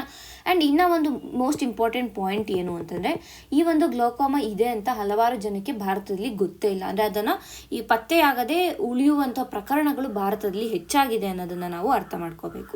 ಸೊ ಹಾಗಾದರೆ ಇದಕ್ಕೆ ಇವ್ರು ಏನು ಹೇಳ್ತಾರೆ, ಡಾಕ್ಟರ್ಗಳು ಏನು ಸಲಹೆಯನ್ನು ನೀಡ್ತಾರೆ, ಈ ರೀತಿಯಾಗಿ ಹೆಚ್ಚಾಗ್ತದೆ ದಿನೇ ದಿನೇ ಅಂತಂದಾಗ ಏನು ಮಾಡ್ಬೋದು ಅಂತ ಇಲ್ಲಿ ನಾವು ಅಂದರೆ ಡಾಕ್ಟರ್ಸ್ಗಳ ಸಜೆಷನ್ ಏನು ಅಂತ ನೋಡೋಣ. ಸೊ ಡಾಕ್ಟರ್ಸ್ಗಳು ಏನು ಹೇಳ್ತಾರೆ ಅಂತಂದರೆ, ಈ ಒಂದು ಸ್ಟಿರಾಯ್ಡ್ ಮೆಡಿಸಿನ್ಸ್ಗಳು ಏನಿದೆ, ಅಂದರೆ ಫಾರ್ ಎಕ್ಸಾಂಪಲ್ ಈಗ ಐ ಡ್ರಾಪ್ಸ್, ಇಂಜೆಕ್ಷನ್ಸ್, ಟ್ಯಾಬ್ಲೆಟ್ಸ್, ಸ್ಪ್ರೇಗಳು, ಇನ್ಹೇಲರ್ಗಳು, ಇವುಗಳನ್ನೆಲ್ಲ ಡಾಕ್ಟರ್ಗಳ, ವೈದ್ಯರ ಒಂದು ಮೇಲ್ವಿಚಾರಣೆ ಇಲ್ಲದೆ ಯಾವುದೇ ಕಾರಣಕ್ಕೂ ಬಳಸಬೇಡಿ. ಸೊ ವಿತೌಟ್ ಡಾಕ್ಟರ್ಸ್ ಪ್ರಿಸ್ಕ್ರಿಪ್ಷನ್ ನೀವು ಅದನ್ನು ಬಳಸಬೇಡಿ ಅನ್ನುವಂಥದ್ದು. ತದನಂತರ ಏನು ಅಂತಂದರೆ, ಈ ಒಂದು ದೀರ್ಘಕಾಲವಾಗಿ ಸ್ಟಿರಾಯ್ಡ್ಗಳನ್ನು ಬಳಸ್ತಾ ಇದ್ದಾರೆ ಅಂತಂದರೆ ಅಂಥವರು ಕಣ್ಣಿನ ತಪಾಸಣೆಯನ್ನು ರೆಗ್ಯುಲರ್ ಆಗಿ ಮಾಡಿಸ್ಬೇಕು, ನಿಯಮಿತವಾಗಿ ಕಣ್ಣಿನ ತಪಾಸಣೆಗಳನ್ನು ಮಾಡಿಸ್ಬೇಕು, ಯಾರು ಸ್ಟಿರಾಯ್ಡ್ಸ್ಗಳನ್ನು ಹೆಚ್ಚಾಗಿ ಬಳಸ್ತಾ ಇದ್ದಾರೆ ಅಂದರೆ ಅಂಥವ್ರು. ತದನಂತರ ಏನು ಅಂದರೆ, ಈಗ 40 ವರ್ಷ ಮೇಲ್ಪಟ್ಟವರು ಏನಿರ್ತಾರೆ ಅವರು ಕನಿಷ್ಠ ವರ್ಷಕ್ಕೊಮ್ಮೆ ಆದರೂ ಈ ಒಂದು ಕಣ್ಣಿನ ಪರೀಕ್ಷೆಯನ್ನು ಮಾಡಿಸ್ಬೇಕು. ಅಂದರೆ ಮೋರ್ ದ್ಯಾನ್ 40 years ಇದ್ದಾರೆ ಅಂತಂದರೆ ಅಟ್ಲೀಸ್ಟ್ ಇಯರ್ಲಿ ಒನ್ಸ್ ನಾವು ಚೆಕಪ್ಪನ್ನು ಮಾಡಿಸ್ಬೇಕು ಅಂತ ಅವರು ಹೇಳ್ತಾ ಇದ್ದಾರೆ. ಓಕೆ? ಸೊ ಹಾಗಾಗಿ ಡಾಕ್ಟರ್ಗಳು ಇದನ್ನು ಹೇಳಿದ್ದಾರೆ. ಇಷ್ಟು ನಮಗೆ ಈ ಒಂದು ಆರ್ಟಿಕಲ್ನಲ್ಲಿ ಸಿಗ್ತಾ ಇರೋ ಇನ್ಫಾರ್ಮೇಷನ್ ಆಗಿದೆ. ಈಗ ಮುಂದಿನ ಒಂದು ಆರ್ಟಿಕಲನ್ನು ನೋಡೋಣ. State government can go ahead with recruitments without applying increase in quota limit, says High Court. So ಕರ್ನಾಟಕದ ಒಂದು ಸರ್ಕಾರಿ ಉದ್ಯೋಗಗಳ ನೇಮಕಾತಿ ಏನಿದೆ, ರಿಕ್ರೂಟ್ಮೆಂಟ್ ಏನಿದೆ, ಇವುಗಳಿಗೆ ಸಂಬಂಧಿಸಿದಂತೆ ಹೈಕೋರ್ಟ್ ಒಂದು ಮಹತ್ವವಾದ ತೀರ್ಪನ್ನು ಅಥವಾ ಮಹತ್ವವಾದ ಒಂದು ಸ್ಪಷ್ಟನೆಯನ್ನು ನೀಡಿದೆ. ಏನು ಆ ಸ್ಪಷ್ಟನೆ ಅಂತಂದರೆ, ಮೊದಲನೇದಾಗಿ ಏನು ಹೇಳಿದೆ ಅಂತಂದರೆ, ಕೋಟಾ ಮಿತಿ ಹೆಚ್ಚಳವನ್ನು ಅನ್ವಯಿಸಬಾರ್ದು. ಅಂದರೆ ವಿತೌಟ್ ಅಪ್ಲೈಯಿಂಗ್ ದ ಕೋಟಾ ಲಿಮಿಟನ್ನು ಇನ್ಕ್ರೀಸ್ ಮಾಡ್ದಿರಾ ನೀವು ಏನು ಹಿಂದಿನ ಒಂದು ಮೀಸಲಾತಿ ಏನು ಲಿಮಿಟ್ ಇದೆ, ಹಿಂದಿನ ಒಂದು ರಿಸರ್ವೇಷನ್ ಲಿಮಿಟ್ಸ್ಗಳು ಏನಿದೆ ಅದೇ ಲಿಮಿಟಲ್ಲಿ ಇಟ್ಕೊಂಡು ನೇಮಕಾತಿ ಪ್ರಕ್ರಿಯೆಯನ್ನು ನೀವು ಮುಂದುವರಿಸಬಹುದು ಅಂತ ಹೇಳಿದೆ ನ್ಯಾಯಾಲಯ. ಅಂದರೆ ಈಗ ಯಾವುದೇ ರೀತಿಯಾದ ಒಂದು ರಿಸರ್ವೇಷನ್ ಲಿಮಿಟ್ ಅಥವಾ ಕೋಟಾ ಲಿಮಿಟ್ ಏನಿದೆ ಅದನ್ನು ಇನ್ಕ್ರೀಸ್ ಮಾಡ್ದಿರಾ ಇಷ್ಟು ದಿನ ಯಾವ ಒಂದು ಲಿಮಿಟನ್ನು ನಾವು ಫಾಲೋ ಮಾಡ್ಕೊಂಡ್ಬಂದಿದ್ವಿ ಅದೇ ಲಿಮಿಟಲ್ಲೇ ಫರ್ದರ್ ರೆಕ್ರೂಟ್ಮೆಂಟ್ಸನ್ನು ನೀವು ಮಾಡ್ಬೋದು ಅಂತ ಹೈಕೋರ್ಟ್ ಹೇಳಿದೆ. ಓಕೆನಾ, ಇದು ಹೇಳಿರುವಂಥದ್ದು. ಈಗ ನಾವು ಇದರ ಬ್ಯಾಕ್ಗ್ರೌಂಡನ್ನು ಫಸ್ಟ್ ನೋಡೋಣ. ಓಕೆನಾ, ಬ್ಯಾಕ್ಗ್ರೌಂಡ್ ನಾವು ನೋಡೋಕೆ ಹೋದರೆ 2022ರಲ್ಲಿ ಕರ್ನಾಟಕ ಸರ್ಕಾರ ಏನು ಮಾಡಿತ್ತು ಅಂತಂದರೆ SC/ST ಒಂದು ಮೀಸಲಾತಿ ಹೆಚ್ಚಳದ ಕಾಯ್ದೆಯನ್ನು ತಂದಿತ್ತು. ಸೊ ಈ ಒಂದು ಇದರ ಪ್ರಕಾರ ಏನಿತ್ತು ಅಂದರೆ ಶೆಡ್ಯೂಲ್ಡ್ ಕಾಸ್ಟ್ ಅವರು 15% ಇದ್ದಿದ್ದನ್ನು 17% ಮಾಡಿತ್ತು. ತದನಂತರ ಶೆಡ್ಯೂಲ್ಡ್ ಟ್ರೈಬ್ಗೆ 3% ಇದ್ದಂತಹ ಮೀಸಲಾತಿನ 7%ಗೆ ಚೇಂಜ್ ಮಾಡಿತ್ತು. ಇದು 2022 ಮಾಡಿದ್ದಂಥದ್ದು. ಸೊ ಈ ಕಾಯ್ದೆ ಏನಿದೆ ಇದು ಸಾಂವಿಧಾನಿಕ ಮಾನ್ಯತೆಯನ್ನು ಇದರ ಒಂದು ಸಾಂವಿಧಾನಿಕ ಮಾನ್ಯತೆಯನ್ನು ಅಂದರೆ ಇದು ಕಾನ್ಸ್ಟಿಟ್ಯೂಷನ್ ಅಲ್ಲ ಅನ್ನುವಂಥ ಒಂದು ಕ್ವೆಶನನ್ನು ಪೋಸ್ ಮಾಡಿ ಹೈಕೋರ್ಟಲ್ಲಿ PIL ಅರ್ಜಿಯನ್ನು ಹಾಕಲಾಗಿತ್ತು. ಓಕೆನಾ, ಅದೇ ವಿಚಾರವನ್ನು ಈಗ ಹೈಕೋರ್ಟ್ ಏನಾದರೂ ನಡ್ಸ್ಕೊಂಡು ಬಂದಿರುವಂಥದ್ದು. ಸೊ 2022 SC/STಗೆ ಅಂತಲೇ ಸೆಪ್ರೇಟ್ ಒಂದು ಮೀಸಲಾತಿ ಲಿಮಿಟ್ ಏನಿದೆ ಅಥವಾ ಅದಕ್ಕೆ ಬೇಕಾಗಿರುವಂಥ ಒಂದು ಕಾಯ್ದೆಯನ್ನು ತಂದಿತ್ತು. ಸೊ ಆ ಕಾಯ್ದೆಯಲ್ಲಿ 17 ಮತ್ತು 7% ಇತ್ತು. ಇದನ್ನು ಪ್ರಶ್ನಿಸಿ PIL ಹೈಕೋರ್ಟಲ್ಲಿ ಅಪೀಲ್ ಮಾಡಿದರು. ಸೊ ಅದಕ್ಕೆ ಹೈಕೋರ್ಟ್ ಏನು ಹೇಳಿದೆ ಅಂತಂದರೆ, ಈಗ ಏನು ಹೇಳಿರೋದು ಅಂತಂದರೆ, ಮುಖ್ಯ ನ್ಯಾಯಮೂರ್ತಿಗಳಾಗಿರುವಂಥ ವಿಭು ಬಕ್ರು ಅವರು ಏನು ಹೇಳಿದ್ದಾರೆ ಅಂತಂದರೆ, ಸರ್ಕಾರವನ್ನು ನೇಮಕಾತಿ ಮಾಡುವುದರಿಂದ ನಾವು ತಡಿತಾ ಇಲ್ಲ. ನಾವೇನು ಹೇಳಿದ್ದೀವಿ ಅಂತಂದರೆ, ನೀವು ರಿಕ್ರೂಟ್ಮೆಂಟನ್ನು ಮಾಡಬೇಡಿ ಅಂತ ನಾವು ಹೇಳಿಲ್ಲ. ಆದರೆ ಯಾವುದೇ ಒಂದು ಏನು ಲಿಮಿಟ್ ಇದೆ, ಕೋಟಾ ಲಿಮಿಟ್ ಇದೆ, ಅದನ್ನು ಹೆಚ್ಚಿಸಬೇಡಿ. ಇರುವಂಥ ಕೋಟಾ ಲಿಮಿಟಲ್ಲೇ ನೀವು ಏನಂತೀವಿ ನಿಮ್ಮ ಒಂದು ರಿಕ್ರೂಟ್ಮೆಂಟ್ ಪ್ರಾಸೆಸ್ ಅಥವಾ ನೇಮಕಾತಿ ಏನಿದೆ ಇವುಗಳನ್ನು ಮಾಡಿ ಅಂತ ಹೇಳಿದ್ದಾರೆ. ಓಕೆನಾ, ಆ್ಯಂಡ್ ಸರ್ಕಾರದ ಪರ ವಕೀಲರು ತಿಳಿಸಿದಂತೆ ಈಗಾಗಲೇ ನಮ್ಮ ಕರ್ನಾಟಕದಲ್ಲಿ ನಾವು ನೋಡಿದ್ರೆ ಸುಮಾರು 54,000 ವೇಕೆಂಟ್ ಪೋಸ್ಟ್ಗಳಿದೆ. ಅದು ಏನು SC/ST ಮತ್ತು ಅದರ್ ಕ್ಯಾಟಗರೀಸ್ಗೆನೇ ಸುಮಾರು 54,000 ವೇಕೆಂಟ್ ಪೋಸ್ಟ್ಗಳು ಅಂತಾರೆ. ನೀವೇ ಇಮ್ಯಾಜಿನ್ ಮಾಡ್ಕೊಳ್ಳಿ ಎಷ್ಟು ಅಂತೀವಿ ಅಂದರೆ ಎಷ್ಟು ಜನ ಆ ಒಂದು ಪೋಸ್ಟ್ಗಳಿಗೆ ಟ್ರೈ ಮಾಡ್ತಾರೆ, ಜಾಬ್ಲೆಸ್ ಆಗಿರ್ತಾರೆ. ತದನಂತರ ಆ ಒಂದು ಅಡ್ಮಿನಿಸ್ಟ್ರೇಟಿವ್ ಎಫಿಷಿಯನ್ಸಿ ಕಡಿಮೆ ಆಗುತ್ತೆ. Because 54,000 is not a small number. So ಹಾಗಾಗಿ ಏನು ರೆಕ್ರೂಟ್ಮೆಂಟ್ ಪ್ರಾಸೆಸ್ ಇದೆ ನೀವು ಕಂಟಿನ್ಯೂ ಮಾಡಿ. ನಾವು ಇದರ ತೀರ್ಪು ಏನಿದೆ ನಾವು ಮುಂದೆ ಕೊಡ್ತೀವಿ. ಬಟ್ ಈಗ ಸದ್ಯಕ್ಕೆ ಹಳೆಯ ಕೋಟಾ ಲಿಮಿಟ್ ಏನಿದೆ, ಓಲ್ಡ್ ಕೋಟಾ ಲಿಮಿಟ್ ಅಂದರೆ 15%, 3% ಕೋಟಾ ಲಿಮಿಟ್ ಏನಿದೆ ಇದನ್ನು ಫಾಲೋ ಮಾಡಿ ನೀವು ಅಂತ ಅವರು ಹೇಳಿದ್ದಾರೆ. ಏನು ಹೈಕೋರ್ಟ್ ಹೇಳಿರುವಂಥದ್ದು. ಓಕೆನಾ, ಇದು ಇವಾಗ ನಿನ್ನೆ ಆಗಿರುವಂಥದ್ದು. ಇದನ್ನು ಬಿಟ್ಟರೆ ಕೆಲವಷ್ಟು ಇಂಟರಿಮ್ ಆದೇಶಗಳು ಬಂದಿರ್ತವೆ. ಕರೆಕ್ಟಾ? ಇದ್ರ ಪ್ರಕಾರ ನಾವು ನೋಡೋಕೆ ಹೋದರೆ ನವೆಂಬರ್ 19ರಂದು ಏನಾಗಿತ್ತು ಅಂದರೆ ಹೈಕೋರ್ಟ್ ಏನು ಹೇಳಿತ್ತು ಅಂದರೆ, ಏನು ಹೆಚ್ಚಿದ ಮೀಸಲಾತಿ ಅನುಷ್ಠಾನಕ್ಕೆ ತಾತ್ಕಾಲಿಕ ತಡೆಯನ್ನು ನೀಡಿದ್ದು ನವೆಂಬರ್ 19 ಅಂದರೆ ಈ ಒಂದು ಕೋಟಾ ಇನ್ಕ್ರೀಸ್ ಏನಾಗಿತ್ತು ಈ ಕೋಟಾ ಇನ್ಕ್ರೀಸ್ಗೆ ಸ್ಟೇಯನ್ನು ತಂದಿತ್ತು ಹೈಕೋರ್ಟ್. ಯಾವಾಗ? ನವೆಂಬರ್ 19ರಂದು. ಇದೇ ನವೆಂಬರ್ 27 ಅಂದರೆ 2025 ಇದಾಗಿರೋಂಥದ್ದು. ನವೆಂಬರ್ 27 ಏನು ಹೇಳಿತ್ತು ಅಂತಂದರೆ ಹೈಕೋರ್ಟನ್ನೇ ಹೆಚ್ಚಿನ ಮೀಸಲಾತಿ ಆಧಾರಿತ ಮೇಲೆ ಹೊಸ ನೇಮಕಾತಿ ಅಧಿಸೂಚನೆಯನ್ನು ನೀಡಬಾರ್ದು. ಅಂದರೆ ಈ ಒಂದು ಇನ್ಕ್ರೀಸ್ಡ್ ಕೋಟಾ ಲಿಮಿಟ್ ಏನಿದೆ ಈ ಲಿಮಿಟನ್ನು ಇಟ್ಕೊಂಡು ಯಾವುದೇ ಹೊಸದಾದ ಒಂದು ರಿಕ್ರೂಟ್ಮೆಂಟ್ ಪ್ರಾಸೆಸ್ ಅಥವಾ ನೇಮಕಾತಿಯ ಒಂದು ನೋಟಿಫಿಕೇಷನನ್ನು ನೀಡಬೇಡಿ ನೀವು. ಆದರೆ ನವೆಂಬರ್ 19ಕ್ಕೆ ಮೊದಲು ಏನಾದರೂ ನೇಮಕಾತಿ ಪ್ರಕ್ರಿಯೆಗಳು ಏನೇ ಇದ್ದಾವೆ ಅವುಗಳನ್ನೆಲ್ಲ ಮುಂದುವರಿಸ್ಬೋದು. ಸೊ ನವೆಂಬರ್ 19 ಮುಂಚೆ ಯಾವುದೇ ರೆಕ್ರೂಟ್ಮೆಂಟ್ಗೆ ನೋಟಿಫಿಕೇಷನನ್ನು ನೀಡಿದರೆ, ನೋಟಿಫಿಕೇಷನ್ ಏನು ಕೊಟ್ಟಿರ್ತಾರೆ ಆ ನೋಟಿಫಿಕೇಷನ್ ನೀವು ಕಂಟಿನ್ಯೂ ಮಾಡ್ಬೋದು ವಿತ್ ಪ್ರೀವಿಯಸ್ ಕೋಟಾ ಲಿಮಿಟ್ ಏನಿದೆ ಅದನ್ನು ಇಟ್ಕೊಂಡು ಅಂತ. ಓಕೆನಾ, ಆದರೆ ಈ ಒಂದು ನೋಟಿಫಿಕೇಷನ್ಗಳು ಏನಿರ್ತವೆ ಇದು ಅಂತಿಮ ತೀರ್ಪು ಏನು ನೀಡುತ್ತೆ ಹೈಕೋರ್ಟ್ ಅದಕ್ಕೆ ಒಳಪಟ್ಟಿರುತ್ತೆ ಅನ್ನೋದನ್ನು ಕೂಡ ಅಲ್ಲೇ ಸ್ಪಷ್ಟನೆಯನ್ನು ನೀಡಿದ್ದಾರೆ. ಅರ್ಥ ಆಗಿದೆ ಅಲ್ವಾ? ಸೊ ಇಷ್ಟು ಈಗ ನಡೀತಾ ಇರುವಂಥ ವಿಷಯ. ಇದು ನಮಗೆ ಏನಾಗ್ತಾ ಇದೆ, ಸರ್ಕಾರ ಏನು ಒಂದು ಏನಂತೀವಿ ಆದೇಶವನ್ನು ನೀಡಿದೆ ಅನ್ನೋದು ಬೇಕು. ಯಾಕೆಂತಂದರೆ ನಾವು ಈ ಒಂದು ಕಾಂಪಿಟೇಟಿವ್ ಎಕ್ಸಾಮ್ಸ್ಗೆ ಪ್ರಿಪೇರ್ ಆಗ್ತಾ ಇರುವಂಥ ಕಾರಣ ಏನಾಗ್ತಾ ಇದೆ ಅನ್ನೋದು ನಮಗೆ ತಿಳ್ಕೊಂಡಿರಬೇಕು. ಆ್ಯಂಡ್ ಇಲ್ಲಿ ನಮ್ಗೆ ಇನ್ನೊಂದು ಇಂಪಾರ್ಟೆಂಟ್ ವಿಷಯ ಏನು ಅಂತಂದರೆ ಈ ಒಂದು ಏನು ಕೋಟಾ ಲಿಮಿಟೇಷನ್ಸ್ ಏನಿದೆ ಇದು ನಮಗೆ ಇಂಪಾರ್ಟೆಂಟ್ ಆಗುತ್ತೆ. ಇದ್ರ ಬಗ್ಗೆ ಸ್ವಲ್ಪ ನೀವು ಕಾನ್ಸಂಟ್ರೇಟ್ ಮಾಡಿ. ಈಗ ನಾವು ಮುಂದಿನ ಒಂದು ಆರ್ಟಿಕಲನ್ನು ನೋಡೋಣ. KSRTC commuters to get real-time bus tracking through VTMS soon.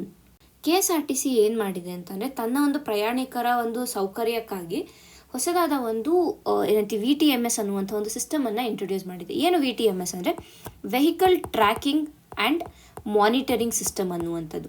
So ಈ ಸಿಸ್ಟಮ್ ಮುಖಾಂತರ ಏನು ಮಾಡ್ಬೋದು ಅಂತಂದರೆ ಪ್ರಯಾಣಿಕರು ತಮ್ಮ ಬಸ್ ಎಲ್ಲಿದೆ ಅನ್ನೋದನ್ನು ಅವರು ತಮ್ಮ ಒಂದು ಆ್ಯಪಲ್ಲೇ ನೋಡ್ಕೋಬೋದಾಗುತ್ತೆ. ಸೊ ಯಾವುದೇ ರೀತಿಯಾದ ಒಂದು ಬಸ್ ಸ್ಟ್ಯಾಂಡ್ಗೆ ಹೋಗಿ ಕಾಯ್ಕೊಂಡು ಕೂತ್ಕೊಳ್ಳೋದು ಈ ರೀತಿಯಾದ ಒಂದು ಪ್ರಾಬ್ಲಮ್ಗಳು ಇರೋದಿಲ್ಲ. ಆ್ಯಂಡ್ ರಿಯಲ್ ಟೈಮಲ್ಲಿ ಬಸ್ ಟ್ರ್ಯಾಕಿಂಗ್ ವ್ಯವಸ್ಥೆಯನ್ನು ತಂದಿದೆ, ಯಾವುದು KSRTC ತಂದಿರುವಂಥದ್ದು. ಓಕೆನಾ, ಇದು ಫಸ್ಟ್ ಪಾಯಿಂಟ್ ನಮಗೆ ಇಂಪಾರ್ಟೆಂಟ್. ನೆಕ್ಸ್ಟ್ ಇದನ್ನು ಸುಮಾರು 8,000 ಬಸ್ಗಳಿಗೆ ಇದನ್ನು ಸದ್ಯಕ್ಕೆ ಅಳವಡಿಸಿದ್ದಾರೆ. And including 700 new buses, 700 change new ಬಸ್ಸಸ್ಗೂ ಕೂಡ ಇದನ್ನು ಇನ್ಕ್ಲೂಡ್ ಮಾಡಿದ್ದಾರೆ. ಇನ್ನು ನಮಗೆ ಇಲ್ಲಿ ಏನು ಬೇಕಾಗುತ್ತೆ ಅಂತಂದರೆ VTMS ಬಗ್ಗೆ ನಮಗೆ ಬೇಕಾಗುತ್ತೆ ಇನ್ಫಾರ್ಮೇಷನ್. ಸೊ VTMS ಅಂತಂದರೆ ಈಗಾಗಲೇ ನಾನು ಹೇಳಿರ್ತಾರೆ vehicle tracking and monitoring system. ಓಕೆನಾ, ಸೊ ಇದರ ಮುಖಾಂತರ ಏನಾಗುತ್ತೆ ಅಂದರೆ ಈ ಒಂದು ವ್ಯವಸ್ಥೆಯ ಮೂಲಕ ಏನಾಗುತ್ತೆ ಅಂತಂದರೆ KSRTC ಬಸ್ಗಳ ನೇರ ಲೈವ್ ಲೊಕೇಶನ್ ಸಿಗುತ್ತೆ. ಅಂದರೆ ಲೈವ್ ಲೊಕೇಶನನ್ನು ಇವರು ತೊಗೋಬೋದು. ಒಂದು ಎರಡನೇದಾಗಿ ಏನು ಅಂತಂದರೆ ಈ ಒಂದು ಅರೈವಲ್ ಅಥವಾ ಡಿಪಾರ್ಚರ್ ಟೈಮ್ಗಳು ಏನಿರುತ್ತೆ, ಯಾವಾಗ ಬರುತ್ತೆ ಬಸ್ಸು, ಯಾವಾಗ ಹೋಗುತ್ತೆ ಬಸ್ಸು, ಅದರ ಬಗ್ಗೆ ಆ ಒಂದು ಟೈಮಿಂಗ್ಸನ್ನು ನಿಖರವಾಗಿ ತೊಗೋಬೋದಾಗುತ್ತೆ. ತದನಂತರ ರೂಟ್ಗಳ ಬಗ್ಗೆ ಅಪ್ಡೇಟ್ಗಳು ಸಿಗುತ್ತೆ. ಮತ್ತು ಅಂದರೆ ಆ ಒಂದು ಸ್ಕೆಡ್ಯೂಲ್ ಏನಿರುತ್ತೆ, ಬಸ್ನ ಸ್ಕೆಡ್ಯೂಲ್ ಏನಿರುತ್ತೆ ಅದು ಕೂಡ ಸಿಗುತ್ತೆ. ಸೊ ಇದೆಲ್ಲನೂ ಪ್ರಯಾಣಿಕರಿಗೆ ಒಂದೇ ಜಾಗದಲ್ಲಿ ಸಿಗುತ್ತೆ. ಅದು ಇದೇನು ಥ್ರೂ ಮೊಬೈಲ್ ಆ್ಯಪ್ ಅನ್ನುವಂಥದ್ದು. ಆ್ಯಂಡ್ ಇದರ ಒಂದು ಸೆಂಟ್ರಲ್ ಕಂಟ್ರೋಲ್ ಸ್ಟೇಷನ್ ಎಲ್ಲಿ ಈ ಒಂದು VTMS ಅನ್ನು ಕಂಟ್ರೋಲ್ ಮಾಡಬೇಕಾಗುತ್ತಲ್ಲ, ಸೊ ಆ ಒಂದು ಕಂಟ್ರೋಲ್ ಸ್ಟೇಷನ್ ಎಲ್ಲಿರುತ್ತೆ ಅಂತಂದರೆ Mysuru road satellite bus stand ಏನಿದೆ ಅಲ್ಲಿ, ಅಂದರೆ ಕೆಂಗೇರಿ ಸ್ಯಾಟಲೈಟ್ ಬಸ್ ಸ್ಟ್ಯಾಂಡ್ ಏನಿದೆ ಇಲ್ಲಿ ಇದನ್ನು ಸ್ಥಾಪಿಸ್ತಾ ಇದ್ದಾರೆ ಅನ್ನೋದು ಕೂಡ ನಮಗೆ ಇಂಪಾರ್ಟೆಂಟ್ ಆಗುತ್ತೆ. ಓಕೆ, ಈ ಒಂದು ಬಸ್ಗಳಲ್ಲಿ ಅಳವಡಿಸಿರುವಂತಹ ಸಾಧನಗಳು ಯಾವ್ಯಾವು, ಸಾಧನಗಳು ಏನಿದೆ ಅದು ನಮ್ಮ ಒಂದು IRNSS ಏನಿದೆ ಇದರಿಂದ ತನ್ನ ಒಂದು ಡೇಟಾವನ್ನು ತಗೊಳ್ಳುತ್ತೆ.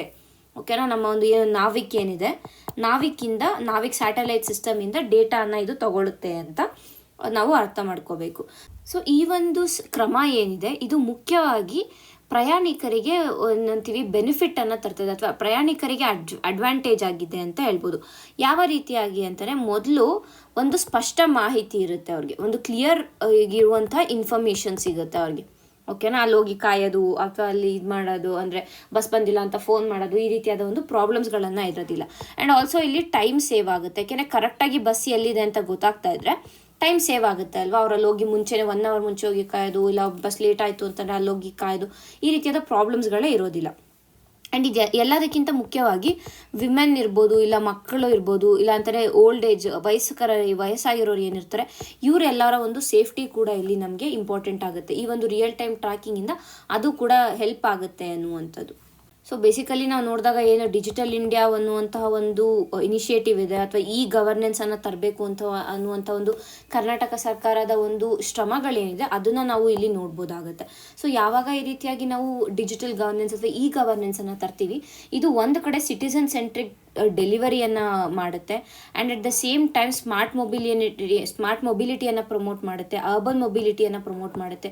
ಸೊ ಈ ರೀತಿಯಾಗಿ ಹಲವಾರು ಅಡ್ವಾಂಟೇಜ್ಗಳು ನಮಗೆ ಇರುತ್ತೆ. ಸೊ ಇಷ್ಟು ನಮಗೆ ಈ ಒಂದು ಆರ್ಟಿಕಲ್ನ ಸಾರಾಂಶ ಆಗಿದೆ. ಈಗ ಮುಂದಿನ ಒಂದು ಆರ್ಟಿಕಲನ್ನು ನೋಡೋಣ. KSTDC to launch Ambari hop on hop off double decker bus service. Karnataka state tourism development corporation ಏನಿದೆ ಇದು ಬೆಂಗಳೂರಿನಲ್ಲಿ, ಎಲ್ಲಿ ಅಂತಂದರೆ ಇದು ಬೆಂಗಳೂರಿನಲ್ಲಿ ಸ್ಟಾರ್ಟ್ ಮಾಡ್ತಾ ಇರುವಂತಹ ಒಂದು ಹಾಪ್ ಆನ್ ಹಾಪ್ ಆಫ್ ಅನ್ನುವಂಥ ಡಬಲ್ ಡೆಕ್ಕರ್ ಬಸ್ ಸರ್ವಿಸನ್ನು ಸ್ಟಾರ್ಟ್ ಮಾಡ್ತಾಯಿದೆ. ಯಾವತ್ತಿನಿಂದ? ಇವತ್ತು ವೆಡ್ನೆಸ್ಡೇ January 21, 2026 ಸೊ ಈ ಒಂದು ಡಬಲ್ ಡೆಕ್ಕರ್ ಬಸ್ ಏನಿದೆ ಅಥವಾ ಹಾಪ್ ಆಫ್ ಅನ್ನುವಂಥ ಒಂದು ಹೊಸದಾದ ಇನಿಷಿಯೇಟಿವ್ ಏನಿದೆ ಇದು ಏನು ಮಾಡುತ್ತೆ ಅಂದರೆ ಬೆಂಗಳೂರು ನಗರದ ಒಂದು ಇತಿಹಾಸ ಇರ್ಬೋದು, ಅಥವಾ ಅದರ ಒಂದು ಪರಂಪರೆ ಇರ್ಬೋದು, ಇತಿಹಾಸ ಪರಂಪರೆ ಮತ್ತು ಪ್ರಮುಖ ತಾಣಗಳೇನಿದೆ ಅಂದರೆ ಮೇಜರ್ ಲೊಕೇಶನ್ಸ್ಗಳು ಅಥವಾ ಮೇಜರ್ ಟೂರಿಸ್ಟ್ ಡೆಸ್ಟಿನೇಷನ್ಸ್ಗಳಿದೆ ಇವುಗಳನ್ನು ಒಂದೇ ಪ್ರಯಾಣದಲ್ಲಿ, ಅಂದರೆ ಈಗ ಒಂದು ಬಸ್ ಹತ್ತಿದ್ರೆ ನೀವು ಅಂತಾರೆ ಬೆಂಗಳೂರಿನಲ್ಲಿ ಎಲ್ಲ ಪ್ಲೇಸಸ್ಸು ಕವರ್ ಆಗಬೇಕು, ಆ ರೀತಿಯಾಗಿ ಒಂದು ಸೇವೆಯನ್ನು ಒದಗಿಸುತ್ತೆ ಈ ಒಂದು ಹೊಸದಾಗಿ ಇಂಟ್ರೊಡ್ಯೂಸ್ ಮಾಡ್ತಾ ಇರೋ ಇನಿಷಿಯೇಟಿವ್. ಓಕೆನಾ, ಅದು ನಮಗೆ ಫಸ್ಟ್ ಪಾಯಿಂಟು. ಸೆಕೆಂಡ್ ಪಾಯಿಂಟ್ ಈಗಾಗಲೇ ಹೇಳಿರ್ತಾರೆ ಇದನ್ನ ಸ್ಟಾರ್ಟ್ ಮಾಡೋದು Karnataka state tourism development corporation ಅನ್ನುವಂಥದ್ದು. ಇದರ ಹೆಸರು ಬಂದು ಏನು, ಅಂಬಾರಿ hop on hop of bus ಸೇವೆ ಅಥವಾ ಡಬಲ್ ಡೆಕ್ಕರ್ ಬಸ್ ಸೇವೆ ಅನ್ನುವಂಥದ್ದು. ಓಕೆನಾ, ಈ ಒಂದು ಸೇವೆ ಏನಿದೆ ಬೆಂಗಳೂರು ನಗರದ ಪ್ರವಾಸೋದ್ಯಮವನ್ನು ಉತ್ತೇಜನಗೊಳಿಸೋದಕ್ಕೆ, ಅಂದರೆ ಬೆಂಗಳೂರಿನ ಒಂದು ಟೂರಿಸಂ ಏನಿದೆ ಟೂರಿಸಮನ್ನು ಇನ್ಕ್ರೀಸ್ ಮಾಡೋದಕ್ಕೆ ಅಥವಾ ಪ್ರಮೋಟ್ ಮಾಡೋದಕ್ಕೆ ಈ ರೀತಿಯಾದ ಒಂದು ಇನಿಷಿಯೇಟಿವನ್ನು ಸ್ಟಾರ್ಟ್ ಮಾಡಿರುವಂಥದ್ದು. ಆ್ಯಂಡ್ ಇಲ್ಲಿ ಪ್ರವಾಸಿಗರು ಅಷ್ಟೇ, ಸ್ಥಳೀಯರಿಗೂ ಅಷ್ಟೇ, ಇಬ್ಬರಿಗೂ ಒಂದು ಸುಲಭವಾದ ದರ್ಶನದ ವ್ಯವಸ್ಥೆಯನ್ನು ಇಲ್ಲಿ ಮಾಡಲಾಗಿದೆ ಅನ್ನುವಂಥದ್ದು.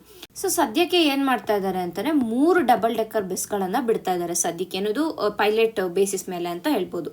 ಸೊ ಇದೇನಾದ್ರು ಚೆನ್ನಾಗಿ ವರ್ಕ್ ಆಯಿತು ಅಂದರೆ ಮತ್ತಷ್ಟು ಬಸ್ಗಳನ್ನು ಬಿಡ್ತಾರೆ ಅಂತ. ಆ್ಯಂಡ್ ಈಗಾಗಲೇ ಹೇಳೋ ಥರ ಇವತ್ತಿನಿಂದ ಇದನ್ನು ಲಾಂಚ್ ಮಾಡ್ತಾ ಇರೋದು, ಅದು ಕೂಡ ನಮಗೆ ಇಂಪಾರ್ಟೆಂಟ್ ಆಗುತ್ತೆ. ಆ್ಯಂಡ್ ಈ ಒಂದು ಡಬಲ್ ಡೆಕ್ಕರ್ ಬಸ್ ಏನಿದೆ ಇದರ ಒಂದು ಮಾರ್ಗ ಏನಿದೆ ಇಟ್ ಇಸ್ ಸರ್ಕ್ಯುಲರ್, ಅಂದರೆ ಒಂದು ಪಾಯಿಂಟಲ್ಲಿ ಸ್ಟಾರ್ಟ್ ಮಾಡಿ ಅದೇ ಪಾಯಿಂಟ್ಗೆ ತಂದು ಮತ್ತೆ ಅಲ್ಲಿ ಬಿಡ್ತಾರೆ. ಪ್ರಮುಖ ನಿಲ್ದಾಣಗಳು ಯಾವುದನ್ನು ಇಲ್ಲಿ ಇನ್ಕ್ಲೂಡ್ ಮಾಡಿದ್ದಾರೆ ಅಂತ ನಾವು ನೋಡಿದ್ರೆ, ಒಂದು ರವೀಂದ್ರ ಕಲಾಕ್ಷೇತ್ರ ಇದೆ, ರವೀಂದ್ರ ಕಲಾಕ್ಷೇತ್ರ ಒಂದು. ಸೆಕೆಂಡ್ ಬಂದು ಹಡ್ಸನ್ ಸರ್ಕಲ್ ಇದೆ. ತದನಂತರ ಬಂದು ವಿಶ್ವೇಶ್ವರಯ್ಯ ಮ್ಯೂಸಿಯಂ ಏನಿದೆ, ಬೆಂಗಳೂರಿನ ವಿಶ್ವೇಶ್ವರಯ್ಯ ಮ್ಯೂಸಿಯಂ ಇದೆ. ತದನಂತರ ಕ್ವೀನ್ಸ್ ರೋಡಲ್ಲಿ ಒಂದು ಸ್ಟಾಪ್ ಇರುತ್ತೆ, ಚಿನ್ನಸ್ವಾಮಿ ಸ್ಟೇಡಿಯಂ ಇದೆ. ತದನಂತರ ವಿಧಾನಸೌಧ ಹತ್ರ ಇರುವಂತಹ ಅಂಬೇಡ್ಕರ್ ರಸ್ತೆ ಒಂದು ಸ್ಟಾಪು, KR ಸರ್ಕಲ್ಲು ಮತ್ತು ಕಾರ್ಪೊರೇಷನ್ ಸಿಗ್ನಲ್.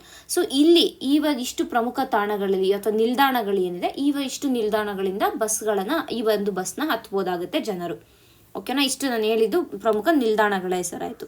ಆ್ಯಂಡ್ ಇದರ ವೈಶಿಷ್ಟ್ಯ ಏನು ಅಂತಂದರೆ, ಇದು ಡಬಲ್ ಡೆಕ್ಕರ್ ಆಗಿರುವ ಕಾರಣ ಕೆಳಗಡೆನೂ ಇರುತ್ತೆ ಮೇಲ್ಗಡೆನೂ ಇರುತ್ತೆ. ಗೊತ್ತಲ್ಲ ಡಬಲ್ ಡೆಕ್ಕರ್ ಹೇಗೆ ಓಪನ್ ಆಗುತ್ತೆ. ಈಗ ಲಂಡನಲ್ಲೆಲ್ಲ ನಾವು ನೋಡ್ತೀವಿ ಅಂದರೆ ಕೆಳಗಡೆ ಕಂಪ್ಲೀಟಾಗಿ ಕವರ್ ಆಗಿರುತ್ತೆ, ಇಲ್ಲಿ ನೋಡಿದ್ರೆ ಕಂಪ್ಲೀಟಾಗಿ ಕವರ್ ಆಗಿದೆ, ಬಟ್ ಮೇಲೆ ಓಪನ್ ಇರುತ್ತೆ. ಸೊ ಇದನ್ನು ಡಬಲ್ ಡೆಕ್ಕರ್ ಬಸ್ ಅಂತ ಕರಿತೀವಿ. ಸೊ ಮತ್ತು ಇದ್ರ ಜೊತೆಗೆ ಪ್ರಮುಖ ತಾಣಗಳ ಬಗ್ಗೆ ಆಡಿಯೋ ಗೈಡೆಡ್ ವಿವರಣೆ ಕೂಡ ಈ ಒಂದು ಬಸ್ಗಳಲ್ಲಿ ಇದೆ ಅಂತ. ಆ್ಯಂಡ್ ಈ ಒಂದು ಬಸ್ನ ಒಂದು ಏನಂತೀವಿ ಕೆಪಾಸಿಟಿ ಎಷ್ಟು ಅಂದರೆ 40 ಜನ ಒಂದು ಸತಿ ಹೋಗ್ಬೋದು. ಆ್ಯಂಡ್ ಇದರ ಟಿಕೆಟ್ ಪ್ರೈಸ್ ಬಂದು 300 ರೂಪಾಯಿ ಅಡಲ್ಟ್ಗಳಿಗೆ, 150 ರೂಪಾಯಿ ಮಕ್ಕಳಿಗೆ. ಇಷ್ಟು ನಾನು ಈ ಒಂದು ನಮಗೆ ಆರ್ಟಿಕಲಲ್ಲಿ ಇಂಪಾರ್ಟೆಂಟ್ ಆಗುತ್ತೆ. ಆ್ಯಂಡ್ ಯಾಕೆ ಇದನ್ನು ನಾವು ನೋಡೋಕ್ಕೆ ಹೋದರೆ, ಒಂದು ಕಡೆ ಟೂರಿಸಮನ್ನು ಯಾವ ರೀತಿಯಾಗಿ ಅಟ್ರಾಕ್ಟ್ ಮಾಡೋದಕ್ಕೆ ಇನಿಷಿಯೇಟಿವ್ಸನ್ನು ತಗೋತಾ ಇದ್ದಾರೆ ಅನ್ನೋದಾಗುತ್ತೆ. And also at the same time local economy ಅಂದರೆ ಸ್ಥಳೀಯ ಒಂದು ಆರ್ಥಿಕತೆಗೆ ಬೆಂಬಲವನ್ನು ನೀಡೋದಕ್ಕೆ ಕೂಡ ಈ ಒಂದು ಇನಿಷಿಯೇಟಿವ್ ಹೆಲ್ಪ್ ಮಾಡುತ್ತೆ ಅನ್ನುವಂಥದ್ದು. ಸೊ ಇಷ್ಟು ನಮಗೆ ಈ ಒಂದು ಆರ್ಟಿಕಲಲ್ಲಿ ಬೇಕಾಗಿರುವಂಥ ಇನ್ಫಾರ್ಮೇಷನ್ ಆಗಿದೆ. ಈಗ ಮುಂದಿನ ಒಂದು ಆರ್ಟಿಕಲನ್ನು ನೋಡೋಣ. ಇಂದು ಅಂಬಿಗರ ಚೌಡಯ್ಯ ಜಯಂತಿ. ಸೊ ಜನವರಿ 21, 2026. ಯೂಶಲಾಗಿ ಜನವರಿ 21 ಏನಿದೆ ಇದನ್ನು ನಾವು ಅಂಬಿಗರ ಚೌಡಯ್ಯ ಜಯಂತಿ ಅಂತ ಸೆಲೆಬ್ರೇಟ್ ಮಾಡ್ತೀವಿ. ಸೊ ಇಲ್ಲಿ ನಮಗೆ ಏನು ಇಂಪಾರ್ಟೆಂಟ್ ಆಗುತ್ತೆ ಅಂದರೆ, ಅಂಬಿಗರ ಚೌಡಯ್ಯನವರು ಏನಿದ್ದಾರೆ ಇವರ ಬಗ್ಗೆ ನಮಗೆ ಇನ್ಫಾರ್ಮೇಷನ್ ಗೊತ್ತಿರಬೇಕು. ಓಕೆನಾ, ಅಂದರೆ ಏನು ಇವಾಗ 12ನೇ ಶತಮಾನದ ವಚನ ಸಾಹಿತ್ಯ ಏನಿತ್ತು ಅದಕ್ಕೆ ಕಾಂಟ್ರಿಬ್ಯೂಟ್ ಮಾಡಿರೋದ್ರಲ್ಲಿ ಅಂಬಿಗರ ಚೌಡಯ್ಯ ಕೂಡ ಪ್ರಮುಖವಾದ ವ್ಯಕ್ತಿ ಅಂತ ನಾವು ಹೇಳ್ಬೋದು. So was a 12th century ವಚನ ಪೊಯೆಟ್. ಆ್ಯಂಡ್ ಇವರು ವೀರಶೈವ ಮೂಮೆಂಟ್ ಅಥವಾ ಏನು ವಚನ ಚಳುವಳಿ ಏನಿದೆ ಇದಕ್ಕೆ ಮುಖ್ಯವಾಗಿ ತಮ್ಮ ಒಂದು ಕೊಡುಗೆಯನ್ನು ನೀಡಿದ್ದಾರೆ ಅನ್ನೋದನ್ನು ನಾವು ಅರ್ಥ ಮಾಡ್ಕೋಬೇಕಾಗತ್ತೆ. And it was contemporary to Basavanna, ಅಂದರೆ ಬಸವಣ್ಣನವರ ಸಮಕಾಲೀನರು ಕೂಡ ಹೌದು ಅನ್ನುವಂಥದ್ದು. ಇವರ ವೃತ್ತಿ ಈಗಾಗಲೇ ನಾವು ಹೆಸರಲ್ಲೇ ಹೇಳೋ ಥರ ಅವರು ಅಂಬಿಗರಾಗಿರ್ತಾರೆ. ಆ್ಯಂಡ್ ಆಲ್ಸೋ ಇವರ ಒಂದು ಪೀರಿಯಡ್ ಏನಿದೆ ಇದು ಕಲ್ಯಾಣಿ ಚಾಲುಕ್ಯರ ಒಂದು ಕಾಲ ಏನಿದೆ ಆ ಕಾಲದಲ್ಲೇ ಇವರು ಬದುಕಿದ್ರು ಅನ್ನೋದನ್ನು ನಾವು ಅಂದಾಜಿಸಲಾಗಿದೆ ಅನ್ನೋದು. ಆ್ಯಂಡ್ ಇವರ ಒಂದು ವಚನಗಳೇನಿದೆ ಇವು ಯೂಶಲ್ ಆಗಿ ಸರಳವಾಗಿರ್ತಾ ಇತ್ತು, ನೇರವಾಗಿ ಮತ್ತು ತೀಕ್ಷ್ಣವಾಗಿರುವಂಥ ವಚನಗಳನ್ನು ನಾವು ಕಾಣ್ಬೋದಾಗುತ್ತೆ.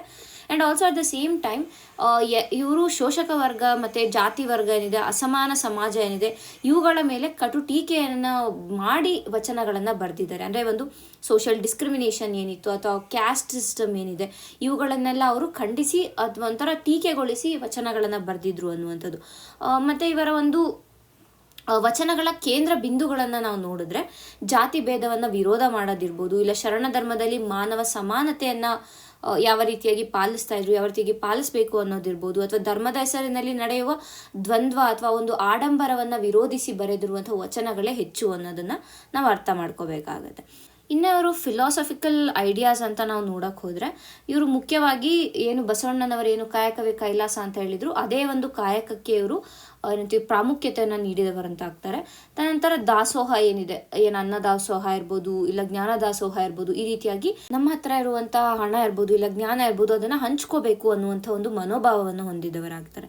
ಇನ್ನು ಅಂಬಿಗರ ಚೌಡಯ್ಯನವರ ವಚನಗಳನ್ನು ನೋಡಿದ್ರೆ ವಿತ್ ರೆಸ್ಪೆಕ್ಟ್ ಟು ಸೊಸೈಟಿ ಅಂತ ನೋಡಿದ್ರೆ ಕೆಲ ವರ್ಗಗಳ ಸ್ವಾಭಿಮಾನವನ್ನು ಜಾಗೃತಗೊಳಿಸಿದ್ವು ಇವು ಅಂತ ಹೇಳ್ಬೋದು. ಒಟ್ಟಿನಲ್ಲಿ ನಾವು ನೋಡೋಕೆ ಹೋದರೆ ಅಂಬಿಗರ ಚೌಡಯ್ಯನವರ ಒಂದು ಜೀವನ ಇರ್ಬೋದು ಅಥವಾ ಒಂದು ಅವರ ವಚನಗಳು ಏನಿವೆ ಇವು ಹೇಳೋದು ಒಂದು ಶ್ರಮಕ್ಕೆ ಗೌರವ ಕೊಡಿ ಅನ್ನುತ್ತೆ, ಮತ್ತು ಮಾನವತೆಗೆ ಆದ್ಯತೆಯನ್ನು ನೀಡಿ ಮತ್ತು ಅಸಮಾನತೆಯ ವಿರುದ್ಧ ನೀವು ಹೋರಾಡಿ ಅನ್ನುವಂಥದ್ದು. ಸೊ ಇದೇ ಶರಣ ಧರ್ಮದ ಆತ್ಮ ಅಂತ ಕೂಡ ಅವರು ಹೇಳಿದ್ದಾರೆ. ಸೊ ಇಷ್ಟು ಹೇಳ್ತಾ ಈ ಒಂದು ಆರ್ಟಿಕಲ್ನ ನಾವು ಮುಗಿಸೋಣ. ಸೊ ಇಲ್ಲಿ ಅಂದರೆ ನಿಮಗೆ ಏನು ಇಂಪಾರ್ಟೆಂಟ್ ಅಂದರೆ ಅಂಬಿಗರ ಚೌಡಯ್ಯನವರ ಬಗ್ಗೆ ಗೊತ್ತಿರಬೇಕು. ಆ್ಯಂಡ್ ಅವರ ಕೆಲವಷ್ಟು ಮುಖ್ಯ ವಚನಗಳು ಏನಿದ್ದಾವೆ ಆ ವಚನಗಳನ್ನು ನಾವು ನೋಡಬೇಕಾಗುತ್ತೆ. ಆ್ಯಂಡ್ ಇವರ ಅಂಕಿತ ಕೂಡ ಬಂದು ಅಂಬಿಗರ ಚೌಡಯ್ಯನೇ ಇವರ ಅಂಕಿತ ಕೂಡ. ಸೊ ಹಾಗಾಗಿ ಇವರ ಮುಖ್ಯವಾದ ಒಂದು ವಚನಗಳನ್ನು ಒಂದು ಸ್ಟೇಟ್ಮೆಂಟಲ್ಲಿ ಅಂದರೆ ವಚನಗಳ ಹೆಸರನ್ನ ಕೇಳಿ ಇದನ್ನ ಬರೆದಿರೋರು ಯಾರು ಅನ್ನುವಂಥ ಒಂದು ಕ್ವೆಶನ್ಸ್ಗಳು ಬರ್ಬೋದು. ಸೊ ಆ ಒಂದು ದೃಷ್ಟಿಯಲ್ಲಿ ನಾವು ಇದನ್ನು ನೋಡಿದ್ದೀವಿ. ಈಗ ಮುಂದಿನ ಒಂದು ಆರ್ಟಿಕಲನ್ನು ನೋಡೋಣ. ವಿಜಯಪುರದಲ್ಲಿ ಪುರಾತನ ಐತಿಹಾಸಿಕ ಉಬ್ಬು ಶಿಲ್ಪ ಪತ್ತೆ. ವಿಜಯಪುರದಲ್ಲಿರುವಂತಹ ಐತಿಹಾಸಿಕವಾದ ಆನಂದ ಮಹಲ್ ಆವರಣದಲ್ಲಿ ಪುರಾತನವಾದ ಒಂದು ಉಬ್ಬು ಶಿಲ್ಪ ಸಿಕ್ಕಿದೆ. ಉಬ್ಬು ಶಿಲ್ಪ ಅಂದರೆ ಯೂಶಲ್ ಆಗಿ ಇದನ್ನು ಕಾರ್ವಿಂಗ್ಸ್ ಅಂತ ನಾವು ಕರಿತೀವಿ. ಅಂದರೆ ಕಲ್ಲಿನಲ್ಲಿ ಏನು ಕೆತ್ತನೆ ಮಾಡಿರ್ತಾರೆ ಅಂದರೆ ಉಬ್ಬುಗೊಂಡು ಬರೋ ರೀತಿಯಾಗಿ ಮಾಡಿರ್ತಾರೆ, ಅಂಥ ಒಂದು ಉಬ್ಬು ಶಿಲ್ಪ ಇಲ್ಲಿ ಪತ್ತೆ ಆಗಿದೆ. ಸೊ ಆ್ಯಂಡ್ ಇದು ಬಂದು ಕಲ್ಯಾಣಿ ಚಾಲುಕ್ಯರ ಕಾಲಕ್ಕೆ ಸೇರಿದ್ದಾಗಿದೆ ಅಂತ ಕೂಡ ಇಲ್ಲಿ ನಾವು ಅರ್ಥ ಮಾಡ್ಕೋಬೇಕು. ಅಂದರೆ ಅಲ್ಲೇ ಅದನ್ನು ಅನಲೈಸ್ ಮಾಡಿದಾಗ ಅಲ್ಲಿ ಗೊತ್ತಾಗಿದೆ. ಓಕೆನಾ. ಆ್ಯಂಡ್ ಇಲ್ಲಿ ಪತ್ತೆಯಾದಂತಹ ಒಂದು ಶಿಲ್ಪ ಅಥವಾ ಉಬ್ಬು ಶಿಲ್ಪದಲ್ಲಿ ಏನಿದೆ ಅಂತಂದರೆ ನಿಖರವಾಗಿರುವಂತಹ ಕೆತ್ತನೆ ಇದೆ ಒಂದು. ತದನಂತರ ಶಿಲೆಯ ಮೇಲಿನ ಸೂಕ್ಷ್ಮವಾದಂಥ ಕಲಾಕಾರ್ಯವನ್ನು ನಾವು ನೋಡ್ಬೋದಾಗುತ್ತೆ. ಆ್ಯಂಡ್ ಆಲ್ಸೋ ಚಾಲುಕ್ಯರ ಶೈಲಿಗೆ ಹೊಂದುವಂತಹ ರೂಪ ವಿನ್ಯಾಸ ಇದೆ. ಸೊ ಈ ಮೂರನ್ನು ಅನಲೈಸ್ ಮಾಡಿ ಇದು ಕಲ್ಯಾಣಿ ಚಾಲುಕ್ಯರಿಗೆ ಸೇರಿರುವಂಥದ್ದು ಅಂತ ನಾವು ಹೇಳ್ಬೋದು. ಅಂದರೆ ಪುರಾತತ್ವ ತಜ್ಞರು ಏನಿದ್ದಾರೆ ಇವರು ಅಭಿಪ್ರಾಯ ಪಟ್ಟಿದ್ದಾರೆ ಅನ್ನುವಂಥದ್ದು. ಆ್ಯಂಡ್ ಈ ಒಂದು ಏನು ಶಿಲ್ಪ ಪತ್ತೆಯಾಗಿರುವಂಥ ವಿಜಯಪುರ ರೀಜನ್ ಏನಿದೆ ಇದು ಆ್ಯಕ್ಚುಲ್ ಆಗಿ ಕಲ್ಯಾಣಿ ಚಾಲುಕ್ಯರ ಒಂದು ಆಳ್ವಿಕೆಯ ಒಂದು ಪ್ರಭಾವದಲ್ಲಿತ್ತು ಅನ್ನೋದು ಕೂಡ ನಮಗೆ ತಿಳಿದಿರುವಂಥ ಕಾರಣ. ಸೊ ಈ ಒಂದು ಉಬ್ಬು ಶಿಲ್ಪ ಅವರ ಕಾಲಕ್ಕೆ ಸೇರಿರಬಹುದು ಅನ್ನುವಂಥ ಒಂದು ಏನು ಅಭಿಪ್ರಾಯ ಇದೆ ಅದನ್ನು ನಾವು ಒಪ್ಕೋಬೇಕಾಗತ್ತೆ. ಇದಿಷ್ಟು ನ್ಯೂಸಲ್ಲಿ ಏನಿದೆ ಅನ್ನೋದಾದರೆ ಈಗ ನಾವು ಸ್ಟ್ಯಾಟಿಕ್ ಪಾರ್ಟನ್ನು ನೋಡಬೇಕಾಗತ್ತೆ. ಲಿಂಕ್ ಮಾಡಿಕೊಂಡ್ರೆ ಏನಾಗುತ್ತೆ, ಮೊದಲಿಗೆ ಕಲ್ಯಾಣಿ ಚಾಲುಕ್ಯರ ಬಗ್ಗೆ ನಮಗೆ ಗೊತ್ತಿರಬೇಕು, ಕಂಪ್ಲೀಟ್ ಇನ್ಫಾರ್ಮೇಷನ್ ಬೇಕಾಗುತ್ತೆ. ಕಲ್ಯಾಣಿ ಚಾಲುಕ್ಯರು ಬಂದು ದೇವರ ಮೆಡಿವಲ್ ಟೈಮಲ್ಲಿ ಇದ್ದಂಥ ಅಂದರೆ ಮಧ್ಯಯುಗೀನದಲ್ಲಿ ದಕ್ಷಿಣ ಭಾರತದಲ್ಲಿ ಇದ್ದಂತಹ ಒಂದು ಡೈನಾಸ್ಟಿ ಅಥವಾ ಒಂದು ರಾಜಮನೆತನ ಅಂತ ಹೇಳ್ಬೋದಾಗುತ್ತೆ. ಆ್ಯಂಡ್ ಇವರನ್ನು ವೆಸ್ಟರ್ನ್ ಚಾಲುಕ್ಯಾಸ್ ಅಂತ ಕೂಡ ಕರೀತಾ ಇದ್ರು. ಇದು ಕೂಡ ನಮಗೆ ಇಂಪಾರ್ಟೆಂಟ್. ವೆಸ್ಟರ್ನ್ ಚಾಲುಕ್ಯಾಸ್ ಅಂದರೆ ಕಲ್ಯಾಣಿ ಚಾಲುಕ್ಯಾಸ್, ಈಸ್ಟರ್ನ್ ಚಾಲುಕ್ಯಾಸ್ ಅಂದರೆ ಬಾದಾಮಿ ಚಾಲುಕ್ಯರು ಬರ್ತಾರೆ. ಓಕೆನಾ. ಆ್ಯಂಡ್ ಇವರ ಒಂದು ರೂಲಿಂಗ್ ಪೀರಿಯಡ್ ಏನಿದೆ ಅಥವಾ ಒಂದು ಆಡಳಿತದ ಒಂದು ಅವಧಿ ಏನಿದೆ ಇದು ಬಂದು ಸುಮಾರು 10ನೇ ಶತಮಾನದಿಂದ 12ನೇ ಶತಮಾನ. So 10th ಸೆಂಚುರಿಯಿಂದ 12th century AD ಒಳಗಡೆ ಈ ವೆಸ್ಟರ್ನ್ ಚಾಲುಕ್ಯಾಸ್ ಇದ್ದಂಥದ್ದು. ಬಾದಾಮಿ ಚಾಲುಕ್ಯರು ಯಾವಾಗ ಬರ್ತಾರೆ, ಸುಮಾರು 6ನೇ ಶತಮಾನದಲ್ಲಿ ಬರ್ತಾರೆ. ಯಾರು ಬಾದಾಮಿ ಚಾಲುಕ್ಯರು 6ನೇ ಶತಮಾನದಲ್ಲಿ ಬರ್ತಾರೆ. ಕಲ್ಯಾಣಿ ಚಾಲುಕ್ಯರು ಸುಮಾರು 10ರಿಂದ 12ನೇ ಶತಮಾನದಲ್ಲಿ ಬರ್ತಾರೆ. ಆ್ಯಂಡ್ ಇದರ ಫೌಂಡರ್ ಯಾರು, ಇದರ ಒಂದು ಸಂಸ್ಥಾಪಕ ಯಾರು ಅಂತಂದರೆ ತೈಲಪ, 2ನೇ ತೈಲಪ ಬಂದು ಇದರ ಒಂದು ಸ್ಥಾಪಕ ಅಂತ ಹೇಳ್ಬೋದಾಗುತ್ತೆ. ಆ್ಯಂಡ್ ಇವರ ರಾಜಧಾನಿ ಎಲ್ಲಿತ್ತು, ಕ್ಯಾಪಿಟಲ್ ಬಂದು ಆಬ್ವಿಯಸ್ ಆಗಿ ಕಲ್ಯಾಣಿಯಲ್ಲೇ ಇರುತ್ತೆ. ಯಾಕೆ ಅಂತಂದರೆ ಅವ್ರ ಹೆಸರೇ ಕಲ್ಯಾಣಿ ಚಾಲುಕ್ಯರು ಅಂತ. ಸೊ ಕಲ್ಯಾಣಿ ಅಂತಂದರೆ ಇವಾಗಿರುವಂತಹ ಬಸವ ಕಲ್ಯಾಣವನ್ನು ಆಗಿನ ಅದು ಕಲ್ಯಾಣಿಯಾಗಿದೆ. ಆ್ಯಂಡ್ ಇದರಲ್ಲಿ ಪ್ರಮುಖ ಪ್ರದೇಶಗಳು, ಈ ಒಂದು ಕಲ್ಯಾಣಿ ಚಾಲುಕ್ಯರು ಆಳಿದಂತಹ ಪ್ರಮುಖ ಪ್ರದೇಶಗಳು ಯಾವ್ದ್ಯಾವುದು ಅಂತ ನೋಡಿದ್ರೆ ಒಂದು ಕರ್ನಾಟಕ, ಆಂಧ್ರ ಪ್ರದೇಶ ಮತ್ತು ಮಹಾರಾಷ್ಟ್ರದ ಕೆಲವು ಭಾಗಗಳನ್ನು ಕೂಡ ಇವರು ಆಳ್ವಿಕೆ ಮಾಡಿದ್ದಾರೆ ಅನ್ನುವಂಥದ್ದು. ಆ್ಯಂಡ್ ಇನ್ನು ಪ್ರಮುಖ ರಾಜರುಗಳನ್ನು ನಾವು ನೋಡೋಕೆ ಹೋದರೆ, ರೂಲರ್ಸ್ಗಳನ್ನು ನಾವು ನೋಡೋಕೆ ಹೋದರೆ ಒಂದು ತೈಲಪ, 2ನೇ ತೈಲಪ ಬರ್ತಾನೆ. ಏಕೆಂದರೆ ಇವನು ರಾಷ್ಟ್ರಕೂಟರನ್ನು ಸೋಲಿಸಿ ತನ್ನ ಒಂದು ಸಾಮ್ರಾಜ್ಯವನ್ನು ಸ್ಥಾಪನೆ ಮಾಡುವಂಥದ್ದು. ಯಾರನ್ನ ಸೋಲಿಸೋದು, ಇವ್ರು ಬರೋಕ್ಕೆ ಮುಂಚೆ ಯಾರು ಕಲ್ಯಾಣಿ ಚಾಲುಕ್ಯರು ಬರೋಕ್ಕೆ ಮುಂಚೆ ಯಾರು ಇರ್ತಾರೆ, ರಾಷ್ಟ್ರಕೂಟರು ಇರ್ತಾರೆ. ಸೊ ರಾಷ್ಟ್ರಕೂಟರನ್ನು ಸೋಲಿಸಿ 2ನೇ ತೈಲಪ ಏನಿದ್ದಾನೆ ಇವನು ತನ್ನ ಒಂದು ಸಾಮ್ರಾಜ್ಯವನ್ನು ಸ್ಥಾಪಿಸ್ತಾನೆ. ಮತ್ತು ನೆಕ್ಸ್ಟ್ ನಾವು ನೋಡಿದ್ರೆ ಇದಾದಮೇಲೆ ಬರುವಂಥದ್ದು ಸತ್ಯಾಶ್ರಯ ಕೂಡ ನಮಗೆ ಇಂಪಾರ್ಟೆಂಟ್ ಆಗ್ತಾನೆ. ಯಾಕೆ ಅಂತಂದರೆ ಇವನು ಆ ಒಂದು ಕಲ್ಯಾಣಿ ಚಾಲುಕ್ಯರ ಒಂದು ಆಡಳಿತ ಇದೆ ಅಥವಾ ಅವರ ಒಂದು ಆಳ್ವಿಕೆ ಏನಿದೆ ಇದನ್ನು ಮತ್ತಷ್ಟು ಬಲಗೊಳಿಸಿದಂಥ ಒಂದು ಪ್ರಮುಖ ರಾಜ ಆಗಿರ್ತಾನೆ. ನಂತರ ಬರೋದು ವಿಕ್ರಮಾದಿತ್ಯ 6ನೇ ವಿಕ್ರಮಾದಿತ್ಯ ಏನಿದೆ ಇವನು ಆ್ಯಕ್ಚುಲ್ ಆಗಿ ಕಲ್ಯಾಣಿ ಚಾಲುಕ್ಯರನ್ನು ಫೇಮಸ್ ಮಾಡಿದ್ದು ಇವನೇ ಅಂತಲೇ ಹೇಳ್ಬೋದು. ಆ್ಯಂಡ್ ಕಲ್ಯಾಣಿ ಚಾಲುಕ್ಯರ ಒಂದು ಅತ್ಯಂತ ಪ್ರಸಿದ್ಧ ಮತ್ತು ಶಕ್ತಿಶಾಲಿ ರಾಜ ಅಂತಲೇ 6ನೇ ವಿಕ್ರಮಾದಿತ್ಯ ಅನ್ನುವಂಥದ್ದು. ಆ್ಯಂಡ್ ಇವನ ಹೆಸರಿನಲ್ಲೇನೆ ವಿಕ್ರಮ ಸಂವತ್ ಏನಿದೆ, ವಿಕ್ರಮ ಸಂವತ್ ಇರುವಂಥದ್ದು ಇವನ ಹೆಸರಲ್ಲೇನೆ, ಅದು ಕೂಡ ನಮಗೆ ಇಂಪಾರ್ಟೆಂಟ್ ಆಗುತ್ತೆ. ಓಕೆನಾ. ಇದಿಷ್ಟು ವಿತ್ ರೆಸ್ಪೆಕ್ಟ್ ಟು ರೂಲರ್ಸ್ ಆಯಿತು. ಬೇಸಿಕಲಿ ಕಲ್ಯಾಣಿ ಚಾಲುಕ್ಯರು ಹೇಗೆ ಬಂದರು ಇದಾಯಿತು. ತದನಂತರ ಏನು ಬೇಕಾಗುತ್ತೆ ನಮಗೆ, ಅಡ್ಮಿನಿಸ್ಟ್ರೇಷನ್ ಬಗ್ಗೆ ಬೇಕಾಗುತ್ತೆ. ಅವರ ಒಂದು ಯಾವ ರೀತಿಯಾಗಿ ಡಿವೈಡ್ ಮಾಡಿದ್ರು ಇದನ್ನು ನೀವು ನಿಮ್ಮ ಒಂದು ಸ್ಟ್ಯಾಟಿಕ್ ಪಾರ್ಟ್ ಓದುವಾಗ ಇದನ್ನ ಕರೆಕ್ಟಾಗಿ ಒಂದ್ಸತಿ ರಿವೈಸ್ ಮಾಡ್ಕೊಳ್ಳಿ. ನಂತರ ಏನು ಗೊತ್ತಿರಬೇಕು ನಮಗೆ ಅಂದರೆ ಇವರ ಒಂದು ಆರ್ಟ್ ಆ್ಯಂಡ್ ಆರ್ಕಿಟೆಕ್ಚರ್ ಬಗ್ಗೆ ಗೊತ್ತಿರಬೇಕು. ಕಲ್ಯಾಣಿ ಚಾಲುಕ್ಯರ ಆರ್ಟ್ ಆ್ಯಂಡ್ ಆರ್ಕಿಟೆಕ್ಚರ್. ಸೊ ಈ ಒಂದು ಕಲ್ಯಾಣಿ ಚಾಲುಕ್ಯರ ಒಂದು ವಾಸ್ತುಶಿಲ್ಪದ ಶೈಲಿಯನ್ನು ನೋಡಿದ್ರೆ ಇಟ್ ಈಸ್ ಟ್ರಾನ್ಸಿಷನಲ್ ಅಂತಂದರೆ ಒಂಥರ ವೇಸರ ಸ್ಟೈಲಲ್ಲೇ ಇದೆ ಅಂತಲೇ ಹೇಳ್ಬೋದು. ಯಾಕೆಂದರೆ ಈಗ ಇದೇನಾಗುತ್ತೆ ಅಂತಂದರೆ ಬಾದಾಮಿ ಚಾಲುಕ್ಯರು ಮತ್ತು ಹೊಯ್ಸಳರು ಇವರಿಬ್ಬರ ಮಧ್ಯೆ ಇರುವಂತಹ ಕಾಲದಲ್ಲಿ ಚಾಲುಕ್ಯರು ಬಂದಿರುವಾಗ ಏನು ಮಾಡ್ತಾರೆ ಅಂದರೆ ಅವ್ರು ಎರಡರದ ಒಂದು ಏನಂತೀವಿ ಗುಣಗಳನ್ನು ಅವು ಹೊಂದಿರ್ತವೆ. ಈ ಒಂದು ವಾಸ್ತುಶಿಲ್ಪ ಎರಡರದ ಒಂದು ಏನಂತೀವಿ ಸಮ್ಮಿಲನ ಅಂತ ಹೇಳ್ಬೋದು, ಇಲ್ಲಾಂದರೆ ಅವ ಎರಡರ ನಡುವಿನ ಒಂದು ಬ್ರಿಡ್ಜ್ ಆಗಿ ಅಥವಾ ಒಂದು ಸೇತುವಾಗಿ ಆ್ಯಕ್ಟ್ ಮಾಡುತ್ತೆ ಅನ್ನೋದು ಹೇಳ್ಬೋದು. ಆ್ಯಂಡ್ ಇವರ ಪ್ರಮುಖ ದೇವಾಲಯಗಳು ಬಂದು ಲಕ್ಕುಂಡಿ ಈಗ ತುಂಬಾ ನ್ಯೂಸಲ್ಲಿದೆ. ಸೊ ನಿಮ್ಗೆ ಇದು ಕೂಡ ಇಂಪಾರ್ಟೆಂಟ್ ಆಗುತ್ತೆ. It is very important. Please Lakkundi ಬಗ್ಗೆ ನೀವು ಮತ್ತಷ್ಟು ಇನ್ಫಾರ್ಮೇಷನನ್ನು ಕಲೆಕ್ಟ್ ಮಾಡ್ಕೊಳ್ಳಿ. ನಂತರ ಯಾವ್ದು ಅಂತಂದರೆ ಇಟಗಿಯ ಮಹಾದೇವ ಟೆಂಪಲ್ ಏನಿದೆ, ಇಟಗಿಯ ಮಹಾದೇವನ ದೇವಸ್ಥಾನ. ತದನಂತರ ಡಂಬಳದ ಬಸಪ್ಪ ದೇವಾಲಯ ಕೂಡ ಇವ್ರದ್ದೇನೆ, ಅಂದರೆ ಕಲ್ಯಾಣಿ ಚಾಲುಕ್ಯರದು. ಸೊ ಇದು 3 ಕೂಡ ನಮಗೆ ಇಂಪಾರ್ಟೆಂಟ್ ಆಗುತ್ತೆ. ಓಕೆನಾ? ಸೊ ಇಷ್ಟು ನಮಗೆ ಇವ್ರ ಬಗ್ಗೆ ಬೇಕಾಗಿರುವಂಥದ್ದು. ಇನ್ನು ವಿತ್ ರೆಸ್ಪೆಕ್ಟ್ ಟು ಲಿಟ್ರೇಚರ್ ಕೂಡ ನೀವು ಏನು ಮಾಡಿ ಅಂತಂದರೆ ವಿತ್ ಸ್ಟಾಟಿಕ್ ಪಾರ್ಟನ್ನು ಓದುವಾಗ ಅಲ್ಲಿ ಒಂದ್ಸತಿ ರಿವೈಸ್ ಮಾಡ್ಕೊಳ್ಳಿ. ನಾನಿಲ್ಲಿ ಬರೀ ಮೇನ್ ಪಾರ್ಟ್ ಏನು ಬೇಕು ಅದನ್ನು ನಾನಿಲ್ಲಿ ಹೇಳಿದ್ದೀನಿ. ಇಷ್ಟು ಈ ಒಂದು ಆರ್ಟಿಕಲ್ನ ಸಾರಾಂಶ ಆಗಿದೆ. ಈಗ ಮುಂದೊಂದು ಆರ್ಟಿಕಲನ್ನು ನೋಡೋಣ. ಸಂರಕ್ಷಿತ ಸ್ಮಾರಕಗಳ ಪಟ್ಟಿಗೆ ಲಕ್ಕುಂಡಿ. ಸೊ ಲಕ್ಕುಂಡಿಯಲ್ಲಿ ಇತ್ತೀಚೆಗೆ ಏನು ಉತ್ಖನನ ನಡೀತು, ಇಲ್ಲಿ ಸಿಕ್ಕಿರುವಂತಹ ಅವಶೇಷಗಳು ಏನಿದೆ ಇವುಗಳನ್ನೆಲ್ಲ ಕನ್ಸಿಡರ್ ಮಾಡಿಕೊಂಡು ಸುಮಾರು 44 ಸ್ಥಳಗಳು, ಲಕ್ಕುಂಡಿಯ ಒಂದು 44 ಸ್ಥಳಗಳನ್ನು ರಕ್ಷಿತ ಸ್ಮಾರಕಗಳ ಪಟ್ಟಿಗೆ ಸೇರಲಿವೆ ಅಂತ ಹೇಳಿದ್ದಾನೆ. ಒಂದು ಪ್ರವಾಸೋದ್ಯಮ ಇಲಾಖೆ ಏನಿದೆ, ನಮ್ಮ ಒಂದು ಟೂರಿಸಂ ಡಿಪಾರ್ಟ್ಮೆಂಟ್ ಏನಿದೆ, ಇದು ಈ ರೀತಿಯಾಗಿ ರಕ್ಷಿತ ಒಂದು ಸ್ಮಾರಕಗಳ ಪಟ್ಟಿಗೆ ನಾವು ಲಕ್ಕುಂಡಿಯನ್ನು ಸೇರಿಸ್ತೀವಿ ಅಂತ ಹೇಳಿದ್ದಾರೆ.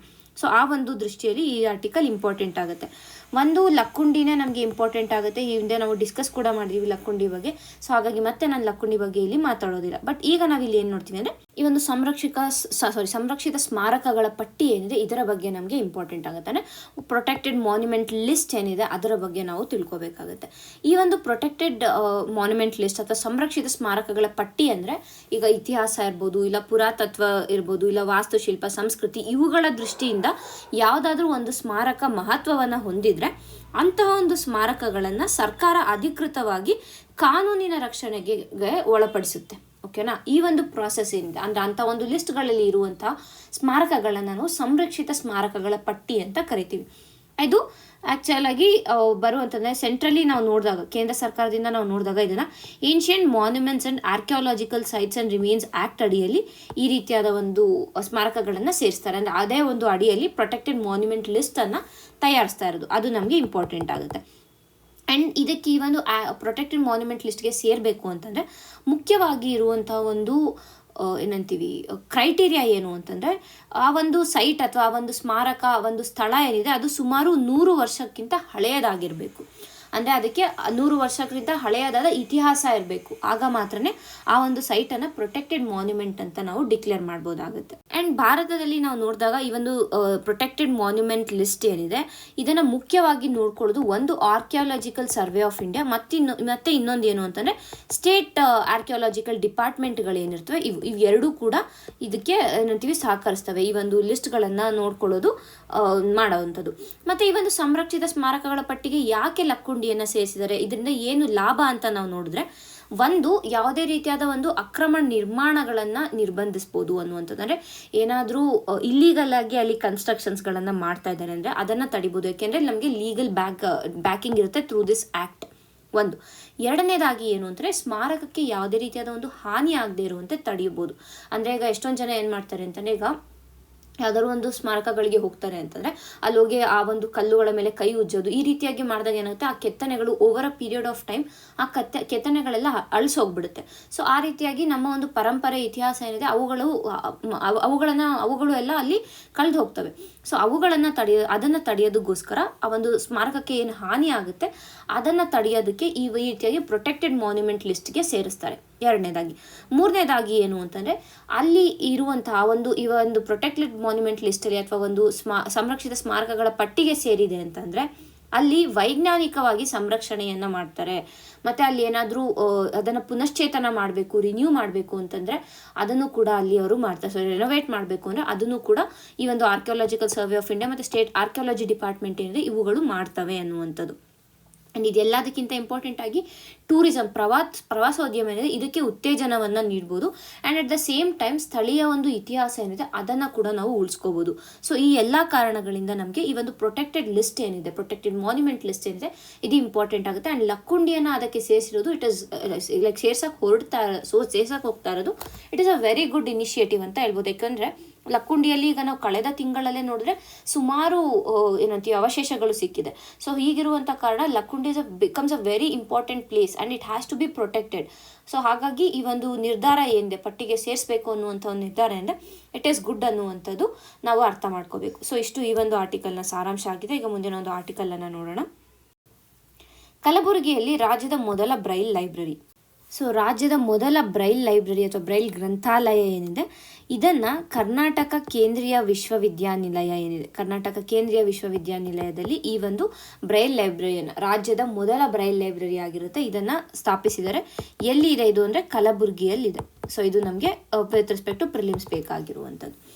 ಈ ಒಂದು ಬ್ರೈಲ್ ಗ್ರಂಥಾಲಯ ಏನಿದೆ ಇದು ದೇಶದ ಯಾವುದೇ ಭಾಷೆಯಲ್ಲಿರುವ ಒಂದು ಸಂಶೋಧನಾ ಲೇಖನ ಇರ್ಬೋದು, ಸಾಹಿತ್ಯ ಇರ್ಬೋದು, ಪುಸ್ತಕಗಳನ್ನು ಬ್ರೈಲ್ ಲಿಪಿಗೆ ಪರಿವರ್ತಿಸಬಲ್ಲ ಒಂದು ಸಾಮರ್ಥ್ಯವನ್ನು ಕೂಡ ಇಲ್ಲಿ ಅವರು ಬಳಸ್ತಾರೆ. ಅಂದರೆ ಅತ್ಯಾಧುನಿಕವಾದ ಒಂದು ಬ್ರೈಲ್ ಲೈಬ್ರರಿ ಆಗಿದೆ. ಅಂದರೆ ಲೇಟೆಸ್ಟ್ ಅಡ್ವಾನ್ಸ್ ಟೆಕ್ನಾಲಜಿಗಳೇನಿದೆ ಇವುಗಳನ್ನು ಇಲ್ಲಿ ಅವರು ಬಳಸಿದ್ದಾರೆ. ಸೊ ಇದರಿಂದ ಏನಾಗುತ್ತೆ ಅಂತಂದರೆ ಈ ದೃಷ್ಟಿಹೀನ ವಿದ್ಯಾರ್ಥಿಗಳ ಒಂದು ಅಧ್ಯಯನಕ್ಕೆ ಅಥವಾ ಅವರ ಒಂದು ಸ್ಪರ್ಧಾತ್ಮಕ ಪರೀಕ್ಷೆಗಳ ತಯಾರಿಗೆ ಇರ್ಬೋದು, ಇಲ್ಲ ಅವರ ಒಂದು ಸಾಮಾನ್ಯ ಓದುಗೆ ಇರ್ಬೋದು, ಇದಕ್ಕೆಲ್ಲದಕ್ಕೂ ಬಹಳನೇ ಒಂದು ಉಪಯೋಗ ಆಗುತ್ತೆ ಅನ್ನುವಂಥದ್ದನ್ನ ನಾವು ಅರ್ಥ ಮಾಡ್ಕೋಬೇಕು. ಸೊ ಇದಿಷ್ಟು ವಿತ್ ರೆಸ್ಪೆಕ್ಟ್ ಟು ಪ್ರಿಲಿಮ್ಸ್ ನಮಗೆ ಬೇಕಾಗುತ್ತೆ. ಆ್ಯಂಡ್ ಇನ್ನೊಂದು ಏನು ಬೇಕು ನಮಗೆ ವಿತ್ ರೆಸ್ಪೆಕ್ಟ್ ಟು ಪ್ರಿಲಿಮ್ಸ್ ಅಂದಾಗ ಬ್ರೈಲ್ ಲಿಪಿ ಅಂದರೆ ಏನು ಅನ್ನೋದು ಬೇಕಾಗುತ್ತೆ. ಈಗ ಏನಾಗುತ್ತೆ ಅಂದರೆ ದೃಷ್ಟಿಹೀನರು ಸ್ಪರ್ಶದ ಮೂಲಕ ಓದಲು ಬಳಸುವ ಒಂದು ಲಿಪಿಯನ್ನು ನಾವು ಬ್ರೈಲ್ ಲಿಪಿ ಅಂತ ಕರಿತೀವಿ. ಸೊ ಬ್ರೈಲ್ ಲಿಪಿ ಅಂತಂದರೆ ದೃಷ್ಟಿಹೀನರು ಸ್ಪರ್ಶದ ಮೂಲಕ, ಅಂದರೆ ಈಗ ಒಂದು ಟೇಬಲ್ ಥರ ಇರುತ್ತೆ, ಅಲ್ಲಿ ಡಾಟ್ಸ್ಗಳನ್ನು ಮಾಡಿರ್ತಾರೆ, ಅಂದರೆ ಒಂದೊಂದು ಡಾಟ್ ಒಂದೊಂದು ಅಕ್ಷರಗಳನ್ನು ಅದು ರೆಪ್ರೆಸೆಂಟ್ ಮಾಡುತ್ತೆ. ಸೊ ಅದರ ಮೇಲೆ ಅವ್ರು ಕೈ ಆಡಿಸಿದಾಗ ಅವ್ರಿಗೆ ರಿಯಲೈಸ್ ಆಗುತ್ತೆ ಅದು ಏನು ಅಂತ. ಆ್ಯಂಡ್ ಇದೇನಿದೆ ಅಂದರೆ 6 ಬಿಂದುಗಳ ಮೇಲೆ ಬಿಂದುಗಳ ವ್ಯವಸ್ಥೆಯ ಮೇಲೆ ಆಧಾರಿತವಾಗಿದೆ. ಈಗ ನಾನು ಏನು ಹೇಳಿದೆ ಡಾಟ್ಸ್ ಮುಖಾಂತರ ಅಂತ, ಅದು 6 ಬಿಂದುಗಳನ್ನು ಬಳಸಿ ಮಾಡ್ತಾರೆ. ಆ್ಯಂಡ್ ಇದನ್ನು ಆ್ಯಕ್ಚುಲಾಗಿ ಸ್ಟಾರ್ಟ್ ಮಾಡಿದ್ದು 19ನೇ ಶತಮಾನದಲ್ಲಿ ಇದನ್ನು ಕಂಡುಹಿಡಿದಿದ್ದು ಲೂಯಿ ಬ್ರೈಲ್ ಅನ್ನುವಂಥವ್ರು ಇದನ್ನು ಅಭಿವೃದ್ಧಿಪಡಿಸಿರುವಂಥದ್ದು. ಸೊ ಇಷ್ಟು ನಮಗೆ ವಿತ್ ರೆಸ್ಪೆಕ್ಟ್ ಟು ಪ್ರಿಲಿಮ್ಸ್ ಬೇಕಾಗುತ್ತೆ. ಇನ್ನು ವಿತ್ ರೆಸ್ಪೆಕ್ಟ್ ಟು ಮೇನ್ಸ್ ನೋಡಿದಾಗ ಯಾಕೆ ನಮಗೆ ಇದು ಇಂಪಾರ್ಟೆಂಟ್ ಆಗುತ್ತೆ ಅಂದರೆ, ಒಂದು ಕಡೆ ಇನ್ಕ್ಲೂಸಿವ್ ಎಜುಕೇಷನ್ ಮತ್ತು ಆಕ್ಸೆಸ್ ಕೊಟ್ಟಂಗೆ ಆಗುತ್ತೆ. ಇನ್ಕ್ಲೂಸಿವ್ ಎಜುಕೇಷನ್ ಅಂತಂದರೆ ಸಮಾಜದಲ್ಲಿ ಎಲ್ಲ ಒಂದು ಏನು ಭಾಗಗಳು ಏನಿರ್ತವೆ ಅಥವಾ ಎಲ್ಲ ವಿಂಗಡಗಳೇನಿದೆ ಎಲ್ಲರನ್ನೂ ಇನ್ಕ್ಲೂಡ್ ಮಾಡಿರ್ಬೇಕು ಅದರಲ್ಲಿ. ಅಂದರೆ ಮಹಿಳೆಯರು ಪುರುಷರು ಅನ್ನುವಂಥ ಭೇದ ಭಾವ ಇರ್ಬೋದು, ಇಲ್ಲ ಅಂತಲೇ ಜಾತಿ ಮೇಲೆ ಇರ್ಬೋದು, ಧರ್ಮದ ಮೇಲೆ ಇರ್ಬೋದು, ಯಾವುದೇ ರೀತಿಯಾದೊಂದು ಭೇದ ಭಾವ ಇಲ್ದಿರ ಇನ್ಕ್ಲೂಸಿವ್ ಎಜುಕೇಷನನ್ನು ನೀಡ್ಬೋದಾಗುತ್ತೆ. And at the same time ಏನು ಮಾಡುತ್ತೆ ಅಂದರೆ it reduces the dependency on of sight braille printing facilities ಅಂತ. ಅಂದರೆ ಏನು ಬ್ರೈಲ್ ಕಾರ್ಡ್ಗಳನ್ನು ಅಥವಾ ಅವ್ರದ್ದು ಬ್ರೈಲ್ ಲಿಪಿಯನ್ನು ಪ್ರಿಂಟ್ ಮಾಡಬೇಕಿತ್ತು ಆ ಪ್ರಿಂಟಿಂಗ್ ಫೆಸಿಲಿಟೀಸನ್ನು ಅವಶ್ಯಕತೆ ಕಡಿಮೆ ಮಾಡುತ್ತೆ. ಯಾಕೆಂದರೆ ಈ ಲೈಬ್ರರಿಯಲ್ಲೇ ಎಲ್ಲ ದೊರಕ್ತಾ ಇದೆ ಅಂತಂದರೆ, ಪ್ಲಸ್ ಅದು ಕನ್ವರ್ಟ್ ಮಾಡ್ತಾ ಇದೆ ಅಂತಂದಾಗ ಏನಾಗುತ್ತೆ ಅಂದರೆ ಸ್ಟೂಡೆಂಟ್ಸ್ಗೆ ಹೆಲ್ಪ್ ಆಗುತ್ತೆ. ಅಂದರೆ ಅವರು ಓದ್ಕೊಂಡು ಕೂತ್ಕೊಳ್ಳೋಷ್ಟಿಲ್ಲ, ಅವ್ರು ಕೇಳಿದ್ರೂ ಆಗೋಗುತ್ತೆ. ಸೊ ಹಾಗಾಗಿ ಇಟ್ ಈಸ್ ಒಂದು ಕಡೆ ಎಜುಕೇಷನ್, ಇನ್ಕ್ಲೂಸಿವ್ ಎಜುಕೇಷನ್ ಮತ್ತು ಇನ್ಕ್ಲೂಸಿವ್ ಆಕ್ಸೆಸ್ ಕೂಡ. ನಂತರ ಟೆಕ್ನಾಲಜಿ, ಅಡ್ವಾನ್ಸ್ ಟೆಕ್ನಾಲಜಿಯನ್ನು ಬಳಸ್ಕೊಂಡು ಇದು ಮಾಡ್ತಾ ಇದ್ದು. ಬಟ್ ಇಲ್ಲಿ ಪ್ರಾಬ್ಲಮ್ ಏನಾಗುತ್ತೆ ಅಂದರೆ ಇಂಪ್ಲಿಮೆಂಟೇಷನ್ ಚಾಲೆಂಜಸ್ ಬರುತ್ತೆ. ಫಾರ್ ಎಕ್ಸಾಂಪಲ್ ಈಗ ಹೈಯರ್ ಎಜುಕೇಷನಲ್ ಬುಕ್ಸ್, ಅಂದರೆ ಈಗ PG ಮಾಡ್ತಾ ಇದ್ದಾರೆ, UG ಮಾಡ್ತಾ ಇದ್ದಾರೆ ಅಂತಂದರೆ, ಈಗ ಇಂಜಿನಿಯರಿಂಗ್ ಬುಕ್ಸನ್ನು ನಾವು ಕನ್ವರ್ಟ್ ಮಾಡಬೇಕು ಬ್ರೈಲ್ ಲಿಪಿಗೆ ಅಂತಂದರೆ ಅದಕ್ಕೆ ಆಗುವಂತಹ ಕಾಸ್ಟ್ ಏನಿದೆ, ಅದರ ಒಂದು ವೆಚ್ಚ ಏನಿದೆ, ಅದಕ್ಕೆ ಫಂಡಿಂಗ್ ಇರ್ಬೋದು, ಇಲ್ಲ ಕಾಪಿರೈಟ್ ಇಶ್ಯೂಸ್ಗಳಿರ್ಬೋದು, ಇದೆಲ್ಲ ಒಂದು ಕಡೆ ಚಾಲೆಂಜ್ ಆಗುತ್ತೆ. ಸೊ ಅದನ್ನು ನಾವು ಯಾವ ರೀತಿಯಾಗಿ ಸಾಲ್ವ್ ಮಾಡಬೇಕು ಅನ್ನೋದನ್ನು ಕೂಡ ನಾವು ನೋಡಬೇಕಾಗುತ್ತೆ. ಸೊ ಇಷ್ಟು ನಮಗೆ ಈ ಒಂದು ಆರ್ಟಿಕಲ್ನಲ್ಲಿ ಸಿಗ್ತಾ ಇರುವಂಥ ಇನ್ಫಾರ್ಮೇಷನ್ ಆಗಿದೆ. ಇಷ್ಟು ಈ ದಿನದ ಆರ್ಟಿಕಲ್ಗಳಾಗಿವೆ. ಧನ್ಯವಾದಗಳು.